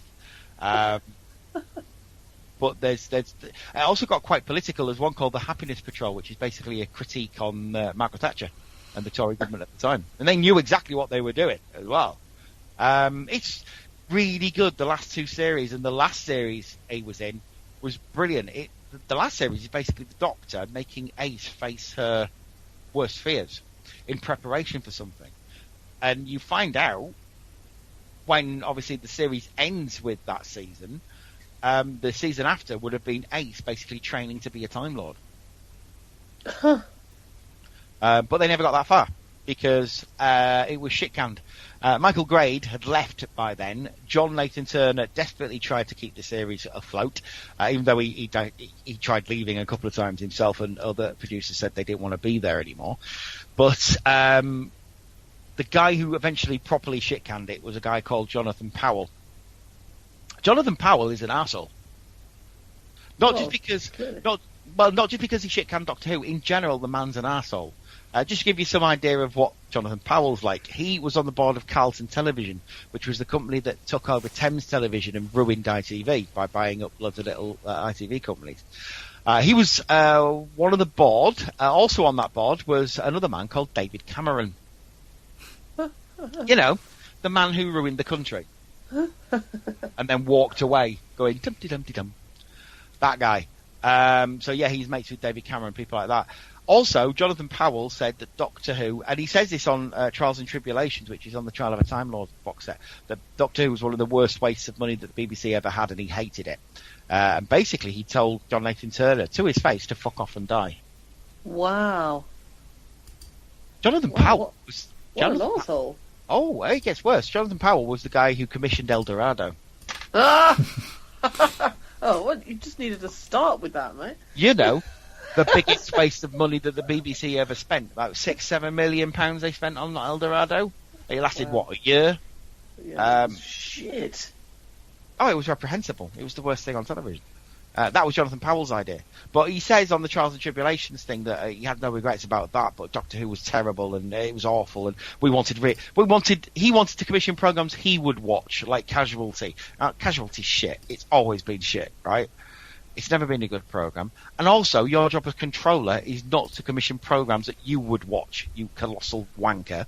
It's to commission programmes that people want to watch, not you. He's just an awful person. Just the worst person in the world. But he regarded John Nathan Turner with contempt. He suspended the series, and he said, that's it. I'm not just suspending it, it's gone. Absolutely gone. It says here on his wiki, it says, in common with Grade, Powell had a low opinion of the series, especially despised its producer, John Nathan Turner, who he said he wanted to fuck off or die, really. And Powell was held responsible for commissioned El Dorado, which lasted only a year, was critically and popularly regarded as a costly fiasco and an embarrassment for the BBC. He remained controller until 1993, when he left to join Carlton Television. In 2013, he's the head of Department of Media Arts at Royal Holloway, so that worked out well for you, Alan Partridge. arsehole. He's an awful person. But he was the guy who basically shit-canned Doctor Who. And that was the end of the classic series. Ghostlight is the one that was filmed last, but Survival was the one that was shown last. And they did, at the last minute, put a melancholic little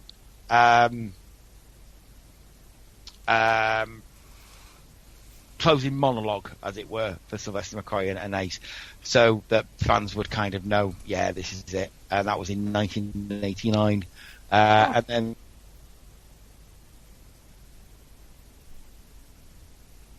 film Doctor Who, or The Enemy Within, as some people call it, the one with Paul McGann, which I like, but a lot of people seem not to like it for some reason. I don't know why. I think it's okay. And then it came back in 2005, and it's been all right, isn't it? It's been moderately successful. All right, I suppose a few people watch it. Yeah, it's a little bit successful. Oh, by the way, Sam. Yeah. Chelsea's won the Premier League. No. They beat West Brom 1-0. Boo. Oh well. We need one more point to finish second. Next year. Well, I think basically we need one more win and then we're second. Yeah, I think it's one more point to guarantee second place. Yeah. So we get a draw or a win. We're good. It's not too bad, is it? I'll take it. But anyway, back to Doctor Who. So the series ended in 1989, came back in 2005, and now we're going to be having our next Doctor at supposedly at Christmas, hopefully, when maybe we're getting the first Doctor as well in the Christmas special, which should be cool. David Bradley comes back to play the first Doctor. I'm very much up for that. Wouldn't that be amazing? Let's go to some comments, because we've got loads of comments, so I'd like to read these out. So I did ask, what your memories of the tumultuous period of Doctor Who history, your favourite 80s Doctor or villain, your best story or worst story, let us know. So we got, on the page itself, Thomas Fallows has replied. He said, I wasn't born during this time, but I really love this period, mainly because of all the BBC politics and so on. It is really interesting, and it's a really good insight into what the BBC was like in the 80s. Very infighting, very backbiting, and I don't think much has changed to this day. You can certainly see that it was the sort of environment where things like the Jimmy Savile situation would conceivably be hushed up, because it was a little bit corrupt. You could definitely see that from all the shit that was going on. He said it is a really interesting period of Doctor Who to look at, especially the 18-month hiatus. I said my favourite 80s Doctor is McCoy. I really loved the mystery around him and the teacher and mentor role he had with Ace and the darkness of the character that crept through. Villain, I would say the Vervoids. Nah, only joking. I'm going with Syl, such a disgusting and slimy little bastard. He really is. He's a great character. He's awful. Basically Donald Trump is Syl. You'll see when you watch it there, Paula, but yeah, he's this awful little businessman. Great. Favourite story? Oh, it's brilliant. He popped up on Vengeance on Varos, which is Thomas Fallow's favourite. He said that or Curse of Fenric. Worst story, Revelation of the Daleks. I found this story boring, and really, if you want to watch the extras on the DVD, you get the sense that Eric Saywood wanted to write a story with all these other characters than write the Doctor. Which just shows because he gives the Doctor very little to do. Plus, I found the relationship between Jobel and Tassan Beaker a little creepy. Anyway, I shall leave it there. I really like Revelation of the Daleks. It's creepy as fuck. It's basically Soylent Green with Daleks. And Davros trying to convert people into Daleks as well. And I find that concept quite creepy. One day you're dead, the next minute you're a Dalek. It's something they came back to in the 2005 series, because in Bad Wolf and Parting of the Ways, that's how the Dalek Emperor reseeds the Dalek race. That's why they all hate themselves, because they're not really Daleks. So it's something they came back to, definitely, which is cool. I know. We should move on to my mate Shane from work. Hello, Shane. I hope you're listening to this. He says, I hated Colin's costume, but I loved his darker stories. Vengeance on Varos, again. McCoy is my Doctor, and I don't know where to start there. Yeah, I love McCoy, especially in his, again, Big Finish. If you haven't listened to the Big Finish audios, I can't recommend them enough, because they really do give a new lease of life to these characters, and you can tell that they're having a whale of a time doing them. One of the great revelations is actually Tom Baker came back, and he did like 6 seasons of Doctor Who as the 4th Doctor. with Louise Jameson as Leela, who's great. Can't wait for you to see Leela. And Romana. Mary Tam did some before she died, which was great. And then Lalla Ward. Lalla Ward came back. Now, Lalla Ward and Tom Baker were married for like a year and then fell out and then didn't speak to each other for a long time. And now they're back together doing Doctor Who, which is amazing. It's great. And they're really good together still. It's brilliant that they've sort of get on now. Now they're a bit older and she's left Richard Dawkins. Because she was married to Richard Dawkins, if you didn't know. Just interjecting about the audio. If you sign up, if you want to listen to it and you can't, and you don't want to go out and buy it, sign up to Audible. Go to audible.co.uk. Sign up for a month free. They're on there. So getting a month free technically gives you one audio book for free. Find one, download it, and then quit. And it's cost you nothing. And then it'll cost you loads because you'll get addicted to them because they're great. That's amazing. The Fourth Doctor ones are brilliant. And you can see Tom's having a well of a time. Plus, it's easy for him because apparently the Big Finish studios are literally around the corner from his house. That's why he does it. He said, "Oh, fuck it, why not?" I just went to, and apparently loves it. And he's got loads of stuff to do, keeping him sort of vital and stuff. And he loves being the Fourth Doctor again. And they're really good as well. But yeah, they're all really good. And I recommend as well, because I've listened to the David Tennant ones. So he's back with Donna. He did 3. He's doing more, but he said he's done 3. And they're all really good. And you can tell him and Donna are having a great time. Plus, it's the Doctor and Donna again. I love the Doctor and Donna. Yeah, she was one of my favourite companions. She is seriously the best companion of Modern Who. Yeah, absolutely. Fastly, Bill is catching up with her. Yeah, I like her. I really, really don't like Clara. I really didn't like her, so it was... I liked her when she was with Matt Smith. When she was with Capaldi, I found her a bit... once she had this thing where she was the girl who saved him, she should have gone. Yeah, I agree. She was much better with Matt Smith, but it all got a bit like Clara and the Doctor. Yeah. Which there was a reason for that. Just like there was when it was Rose and the Doctor, when they had to get rid of Rose. But Bill's great, especially when she started calling him grandfather in the latest episode. Yes, we're noticing that. We're like, is she going to be related to Susan? Or I don't think she is. I just think they've got that kind of relationship. Yes. Which is great. Also, David Suchet, fucking brilliant in Knock Knock. He was great. I love David Suchet, though. He's brilliant. That episode might have made me cry a little bit. But there you go. Not as much when the Brigadier appeared as a Cyberman. Oh, my word. Oh, I mean, that was emotional, and I didn't know who the Brigadier was at that time. So now you know. Now I know. I'm gonna struggle to watch that. Anyway, we should move on because we've got Monica who says, now she did get this wrong originally. She did say that the Fourth Doctor was her favourite. I had to point out to her, hang on, he's not in the 80s. Not really, anyway. So Monica said, one of my favourite 80s Doctor stories is Remembrance of the Daleks. Ace going full Negan on a Dalek is just badass. Yeah, she beats a Dalek up with a baseball bat because she's Ace. She doesn't care. Awesome. Ace is brilliant. She's probably one of my favourites of the old Doctor Who, or the classic Doctor Who, is Ace and Sarah Jane. I love them both. But Ace is just basically a modern companion. I'd love her to come back, Sophie Aldred, in Modern Who. That'd be brilliant if she did. But anyway, the Doctor's I Beat a New Speech is truly amazing. If you've not seen that, go to YouTube. He is really good. And then we've got Matt Clark, who says, rule number 1, Sayward is a cock. Eric Sayward is a bit of a cock, yeah. not as much. I put not as much as Big Meat because he isn't. Shane then put, just remind me, Pip and Jane Baker, definitely not a fan. And then Matt says, same as me, but they were good at writing scripts quick. We then got this guy called Andrew Mortimer. Never heard of him. Don't know who that is.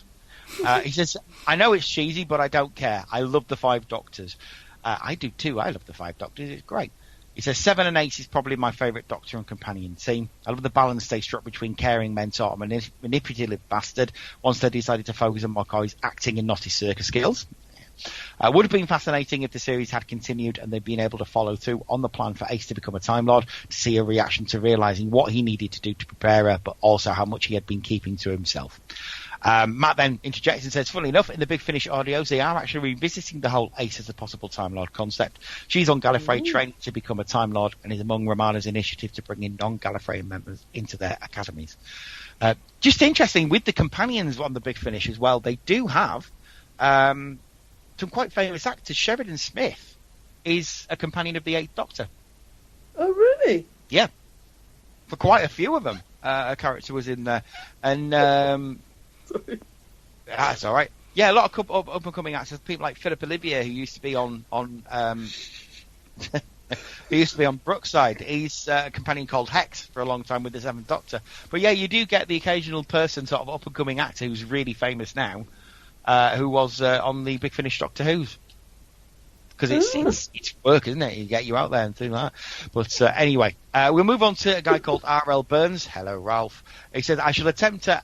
Oh, God, what's he put here? Adimbrate to epistotic interfaces of the time continuum, for there is no greater Doctor than Colin Baker and no greater story than Trial of a Time Lord. Indeed, it is the greatest piece of art ever made, especially the Vagcott Vervoids, who are congratulating themselves for doing splendidly in Brummy accents with their co-trainers.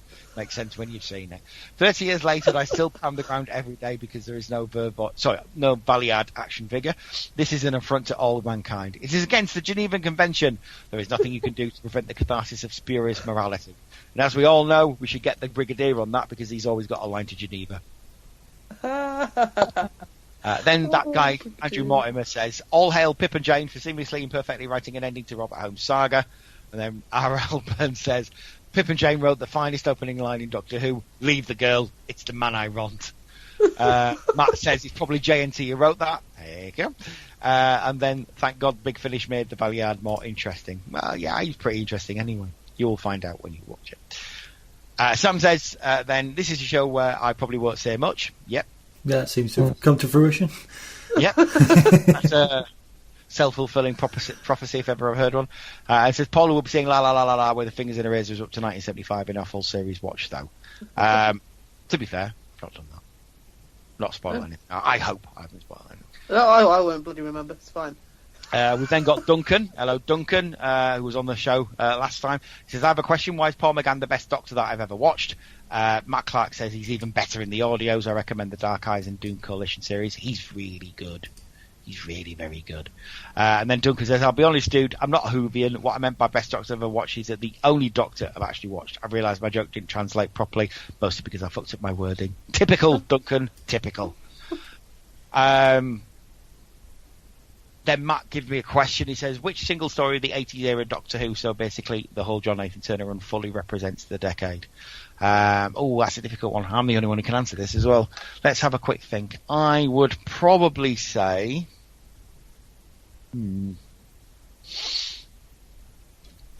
thinking of Vengeance on Varos because it's the whole TV on trial thing, but also Trial of a Time Lord's pretty close to it.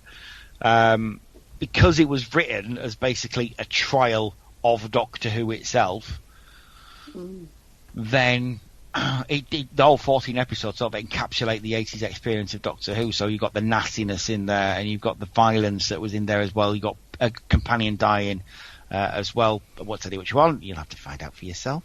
So yeah, I would say probably Trial of a Time Lord. And then obviously at the end, he does win, but it's kind of a hollow victory because its time 2 years after that did come to an end, and it is such a shame because it's just a lack of care and a lack of effort.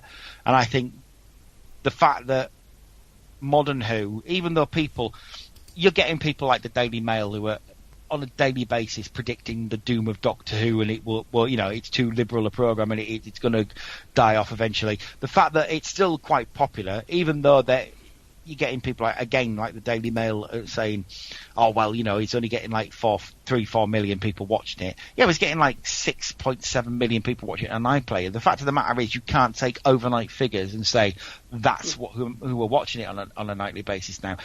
It just doesn't make any sense anymore because that's not how people watch television. No. I don't think I ever watch TV like that, really. Hardly ever. Yeah, it's always on catch-up. I know loads of people who just watch catch-up. I will make certain exceptions. The people who are watching Doctor Who on Saturday night are the fans. Yeah. Like me, who would just can't think. It has to be something that would stop me. Yeah. To watch it. Well, we only don't watch it because Andrew's at work, and then watching it on catch up, you can watch it in HD. So, which you can't when you just watch it on telly. Well, we can't just watch it on telly. I can. Yeah, so. But anyway, the fact that obviously they've got this, they've got Chris Chibnall coming in. I mean, Chris Chibnall is a massively respected, great writer. I mean, the guy wrote Broadchurch, for Christ's sakes. Nice. And wrote a lot of Torchwood as well. Not only Doctor Who, but he wrote loads of Torchwood, which I'm not particularly a fan of, but I do know that Chris Chibnall's a great story writer, and he's the guy who wrote School Reunion as well. So. Oh, that was great. But so it's in safe hands, and all right, the Doctor they're probably going to pick isn't everybody's first choice, or a lot of people's first choice. I don't. If it is Chris Marshall, I don't mind. I like the guy. I think he's good. I think he'll suit the role perfectly. Kind of sick to death of people saying it should be a woman now. It's like, why? Why should it be a woman? Unless you can get the right person to do it, there's no point. Sue Perkins. She can't act. Oh, but she'd be great. She looks the part, but she's not a good actress. That's kind of the point of the 80s stuff. Someone who looks the part, but can't really act. What's the point? That's fair. And everybody's saying Tilda Swinton. Well, yeah, but she's a massive film actress. What's in it for her? Oh, yeah, no, she's not going to do it. She will eventually. Once the movie dies off a bit. The argument of, the Doctor is male has been blown out the water with the Master regenerating his Missy. So, but now he's done that, I don't think the Doctor will do it. Not yet. There will be a female Doctor, but it has to be the right person. It has to be the right actor. Can't just be, we're going to do it as a woman because reasons, because that won't work, because you'll get someone who isn't right for the part, and that'll give ammunition to the people who say it should never be a woman. And the argument won't be that this person is a bad actress. It'll be, that's why a woman shouldn't play the role. That's true. Yeah. Look at the prime ministers we've had who've been female. Both fucking horrible. Not helping the feminist cause, lads. Interesting enough, Hayley Atwell keeps cropping up, and she has been in it before. She's been in one of the Big Finish audios as Hayley Atwell. I would accept Hayley Atwell. I would accept Tilda Swinton if at some point she decides to do it. Olivia Colman, no. Just no. She's not right for it. But we'll see. I'm sure one day we'll have a female Doctor, and that's fine, because we've had two male Time Lords regenerate into female Time Lords. Because I'll be honest with you, Missy wouldn't have worked had it not been Michelle Gomez. Oh no, she's amazing. And we're getting very, very close now to John Sim and Michelle Gomez being. Isn't that a shame? It was spoiled by the trailer. What a surprise! I don't mind that. What a surprise that would have been. Because all we've seen is his face, and he's got a beard. Anyway, Matt says, as for my memories, saving those. More on that later date. Andrew says, as for my personal memories, I don't remember the first time I saw the show, as I was so young. I'm surprised that I identified Peter Davison as my first Doctor, considering I was 4 when he left the show. Oddly enough, I identified Tom Baker because I do remember his stuff. Weird. I have vague memories of the Mara. Stories of the Mara, they are good, you'll enjoy those, and distinct memories of being frightened from the Malice from the Big Awakening, although I've only seen those episodes when they originally aired. In the entrance hall to the Old Who exhibition at Longley, there was or maybe the model of the Malice, and I used to duck and run past it. I'm sure I remember actually hiding behind the sofa before I knew it was a cliche. I briefly stopped watching of my own volition during the trial of a Time Lord because it was freaking me out. Watching out, I have no idea at what point I'd have felt it was too much.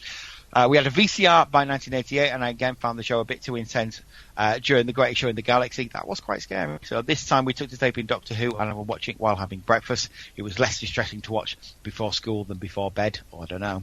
I was apparently quite a sensitive child. But then Max says the earliest memory of Davison that he has was sitting in the kitchen while the end credits ran on a tiny black and white TV, which wouldn't have made a difference because the credits were in black and white.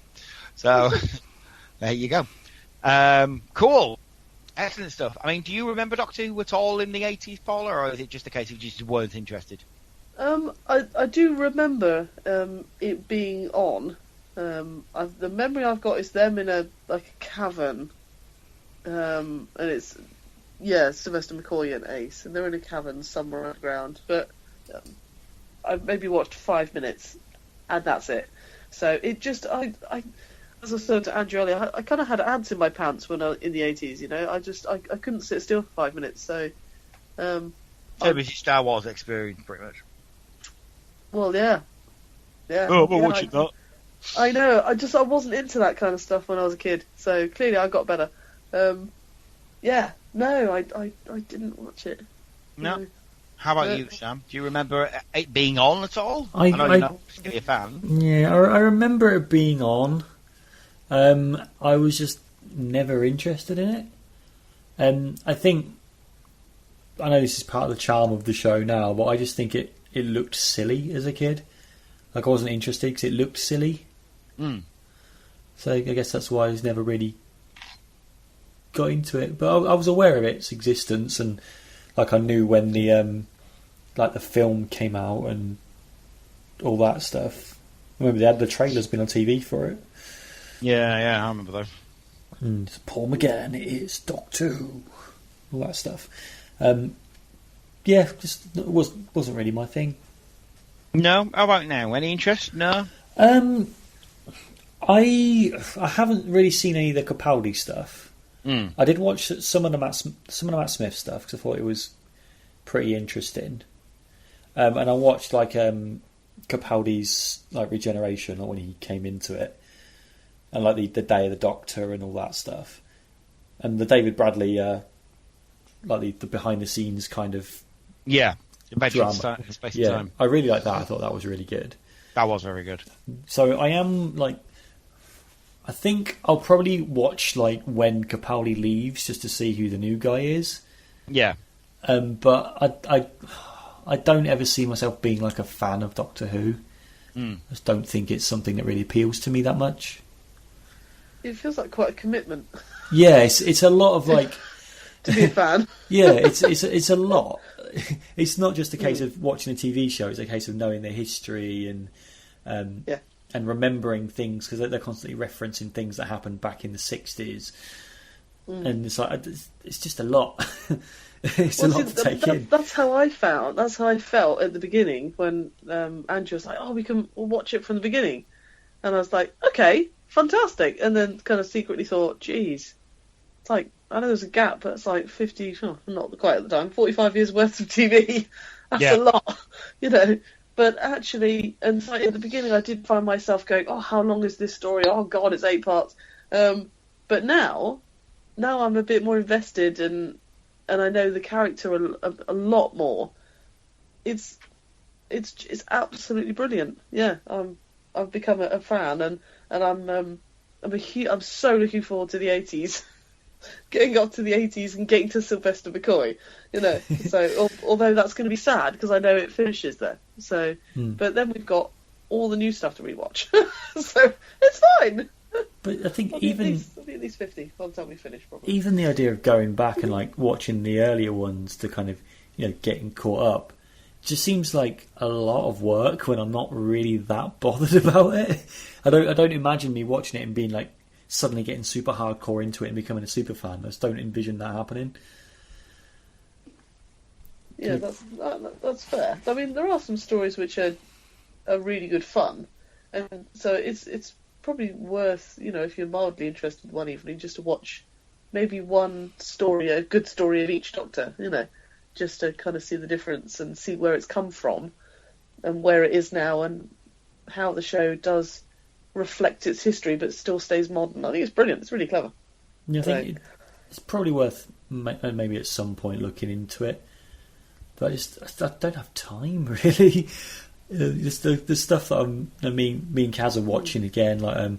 She's just picked up Twin Peaks, so we're going to start watching Twin Peaks, and I want to rewatch 30 Rock, and I'm currently watching Always Sunny in Philadelphia, and it's just finding the time to fit something else in, and it being something I'm not really that bothered about. It's a tricky. If it's not your thing, it's not your thing. It doesn't have to be your thing. Okay, not be that bothered. Yeah. I disagree. I think he should be into it. I think he's a horrible person for not liking it. Well, shut up. The internet, everybody! But did you watch it when you were a kid, Glenn? Me? Yeah, I'm obsessed by Doctor Who since 3 ages. My first ever memory is of Doctor Who. Nice. And it's I started off with the good one, so it's City of Death, which is the Douglas Adams written one, basically, starring Julian Glover, for God's sakes. Doesn't love a bit of Julian Glover. So yeah, my first memory, it freaked me out of Doctor Who. Andrew will probably know this better than anybody, but it's when Scarif Jaggeroth takes off his mask as Julian Glover, and there's a big veiny one-eyed alien underneath, and it's like, Jesus! I was only 3. I was supposed to say, your parents watching you, like you watched that at 3. It's Doctor Who. Come on.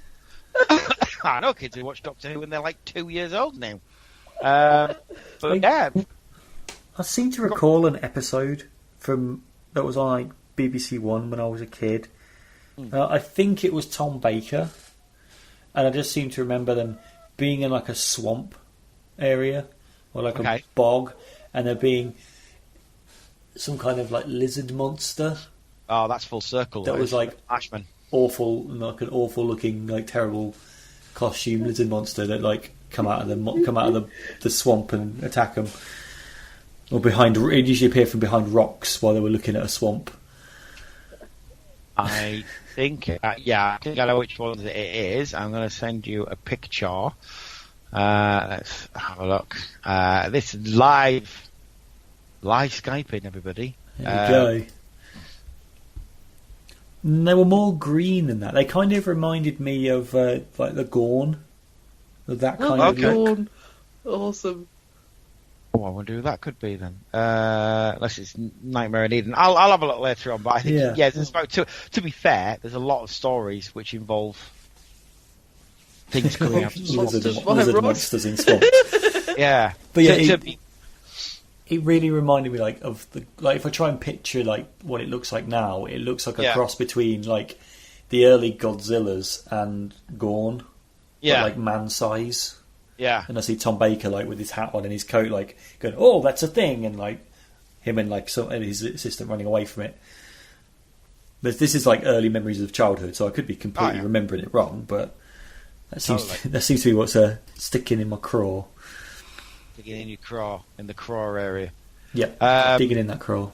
But no, just to answer your question there, Paul, I've been a Doctor Who fan since 3 years old, basically. Like I said, my first memories of Doctor Who, I've loved it all through the 80s. Being a Doctor Who fan is like being a wrestling fan. You're constantly bombarded with people who say, well, it looks cheap, right? Yes, I know it looks cheap. I'm not an idiot. I'm a Doctor Who fan.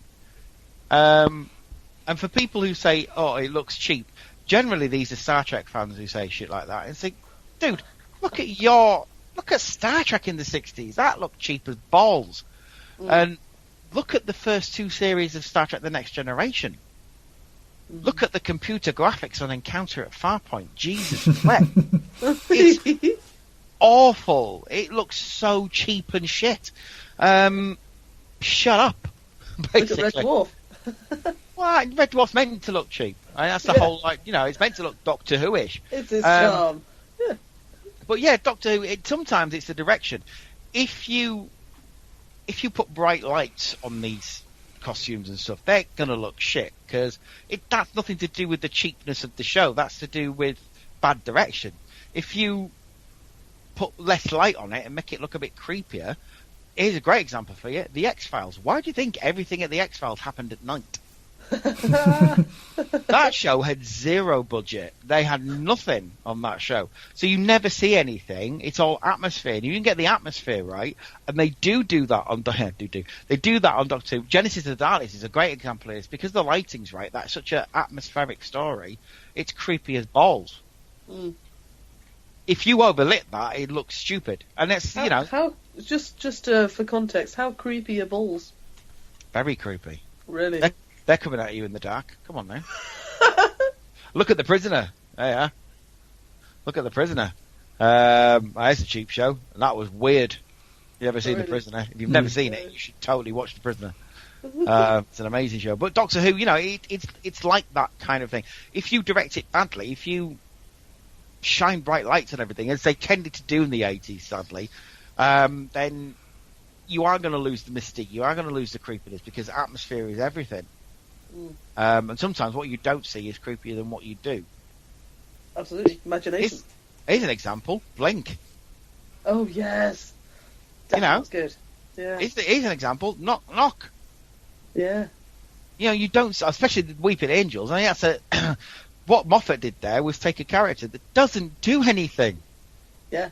They don't do anything, and they're some of the creepiest things ever to appear on Doctor Who. Yeah, totally. When you're going through the experience on the ride bit at the start, with the Forest of the Angels, I hate that bit. I hate that bit. I don't like the Weeping Angels because they can be anywhere, and that again is something Doctor Who did at its best really, really well. Make the mundane scary. If you can, it's all very well being on an alien world and something being frightening.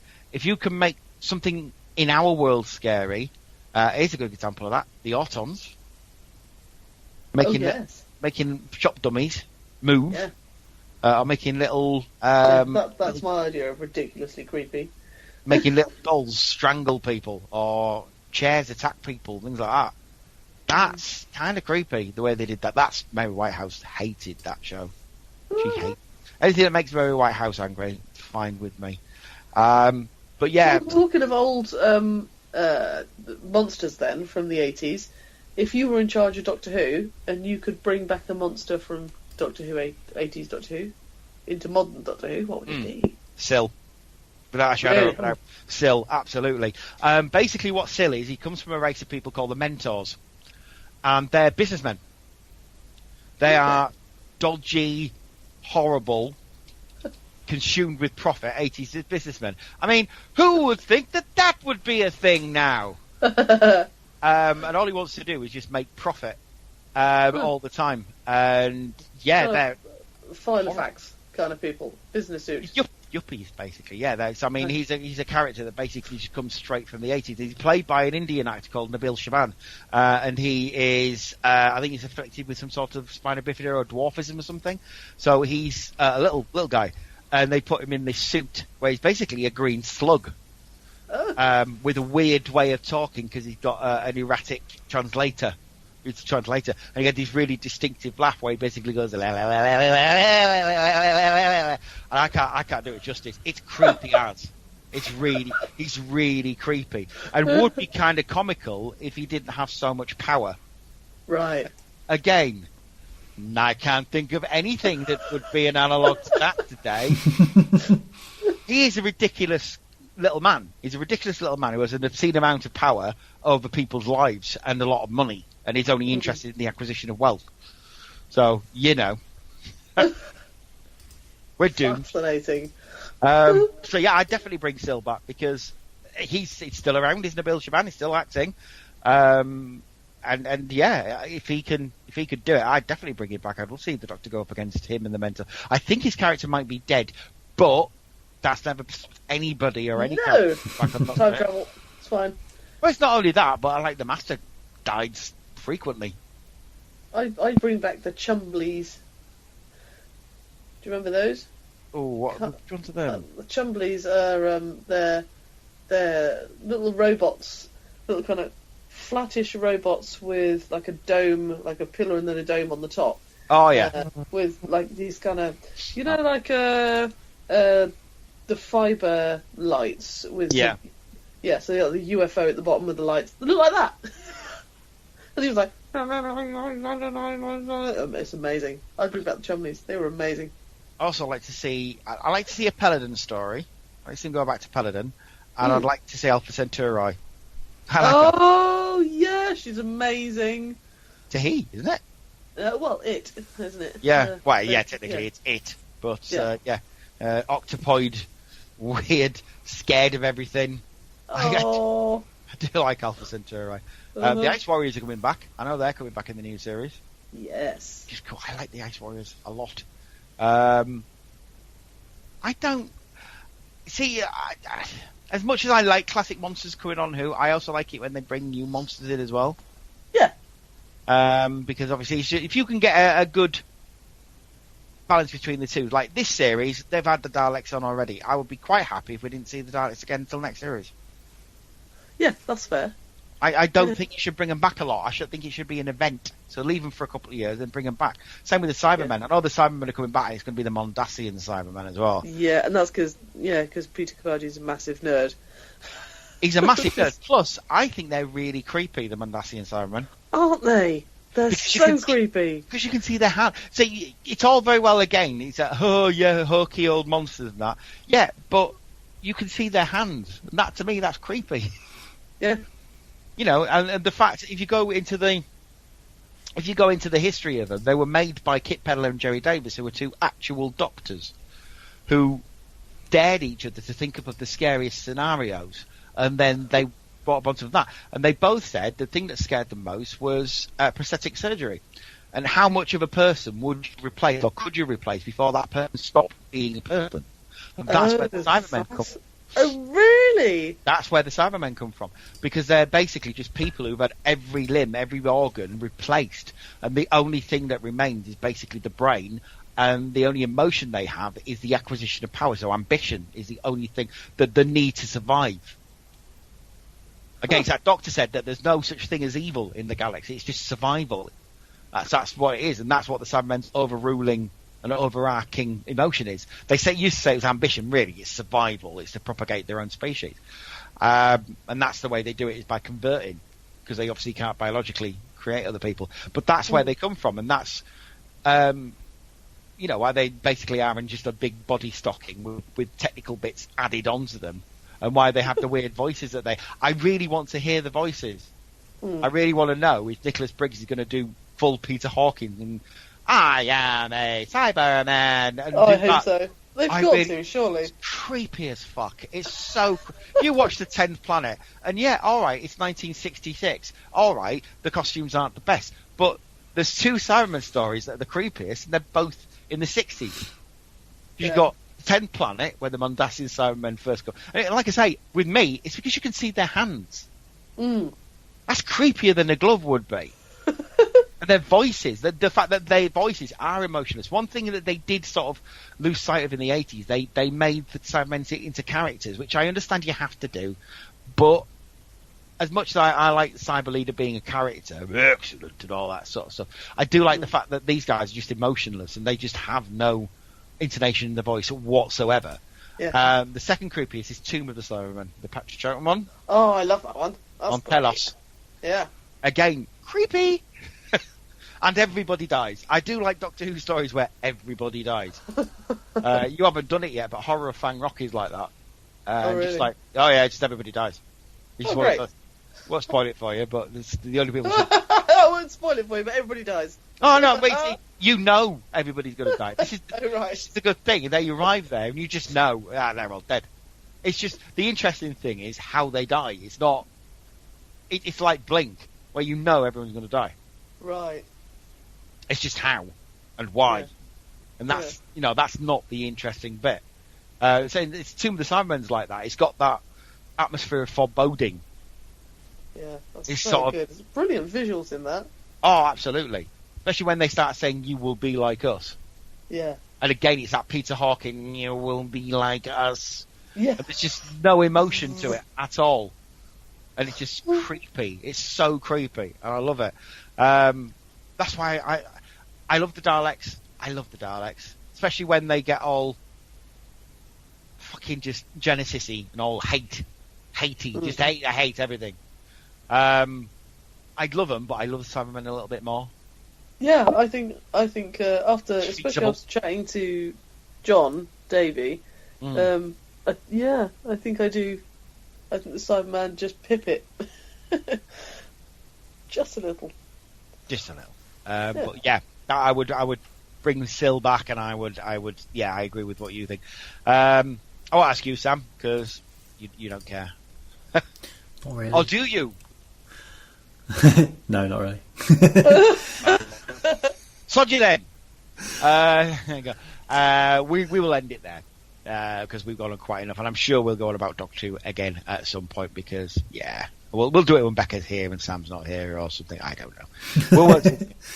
We'll put that out today. Sam. Yes. If somebody wanted to find you on the old wide web of the interwebs and not talk about Doctor Who with you, where would they want to do? Best place is via Twitter, which is at Sam_Palmer_37. You can talk Doctor Who with me if you want. I'm just not going to know what the heck you're talking about, so could be a waste of time, maybe. There's my Facebook page, which is facebook.com/SamPalmerColours. That's COLOURS, the proper way of spelling it. And my YouTube channel, which is youtube.com/xHardcoreGamerX. I just did an Alien video a couple of weeks ago, which you should check out because I enjoyed making it. And I've also recently done a Loot Crate opening video as well, so you should watch that as well. Just watch everything. It's all right. Good. There we go. Brilliant. Excellent stuff. Paula. Yes. You can find me on Twitter. I've changed my name. It is the @bit, right? Yes. Yeah. You see, I can confuse me. Which is worrying because network magic. Anyway, my Twitter is at Paula Aardvark.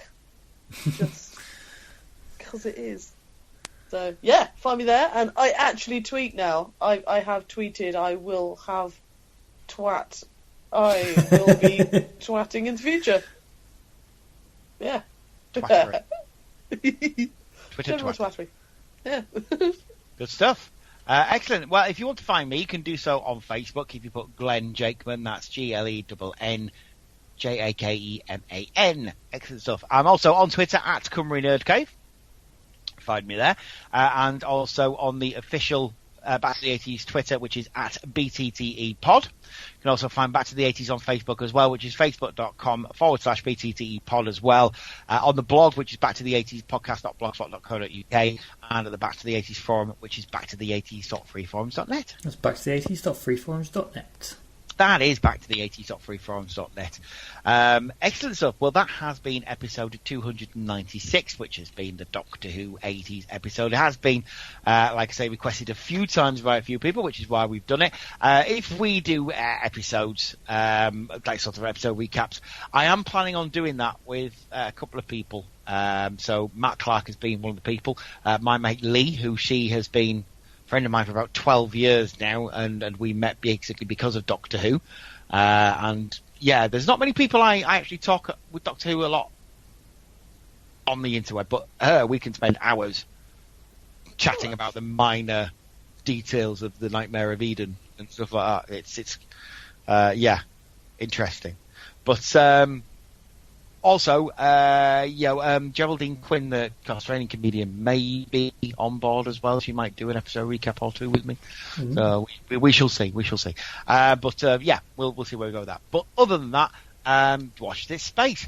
I'm trying to think what song. I might do a couple of the 80s Doctor Who themes as the closing outro. So obviously, probably do that. I think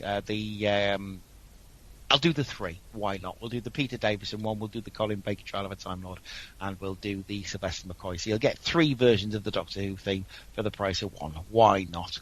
But we should be back next time with something. I don't know what it is yet, but it'll be something. We also have Jenny coming on the 3rd of June to talk about supermarkets that don't exist anymore. And coming soon in a couple of episodes' time, we will have Matty Franklin from Rick and Matty coming on to talk about choosable bath books from the 80s, of which there are many. Awesome. So they'll be on very, very soon. Say bye-bye, Sam. Bye. Say bye-bye, Paula. Bye. Bye-bye for now, everybody. Thanks for listening. Bye now.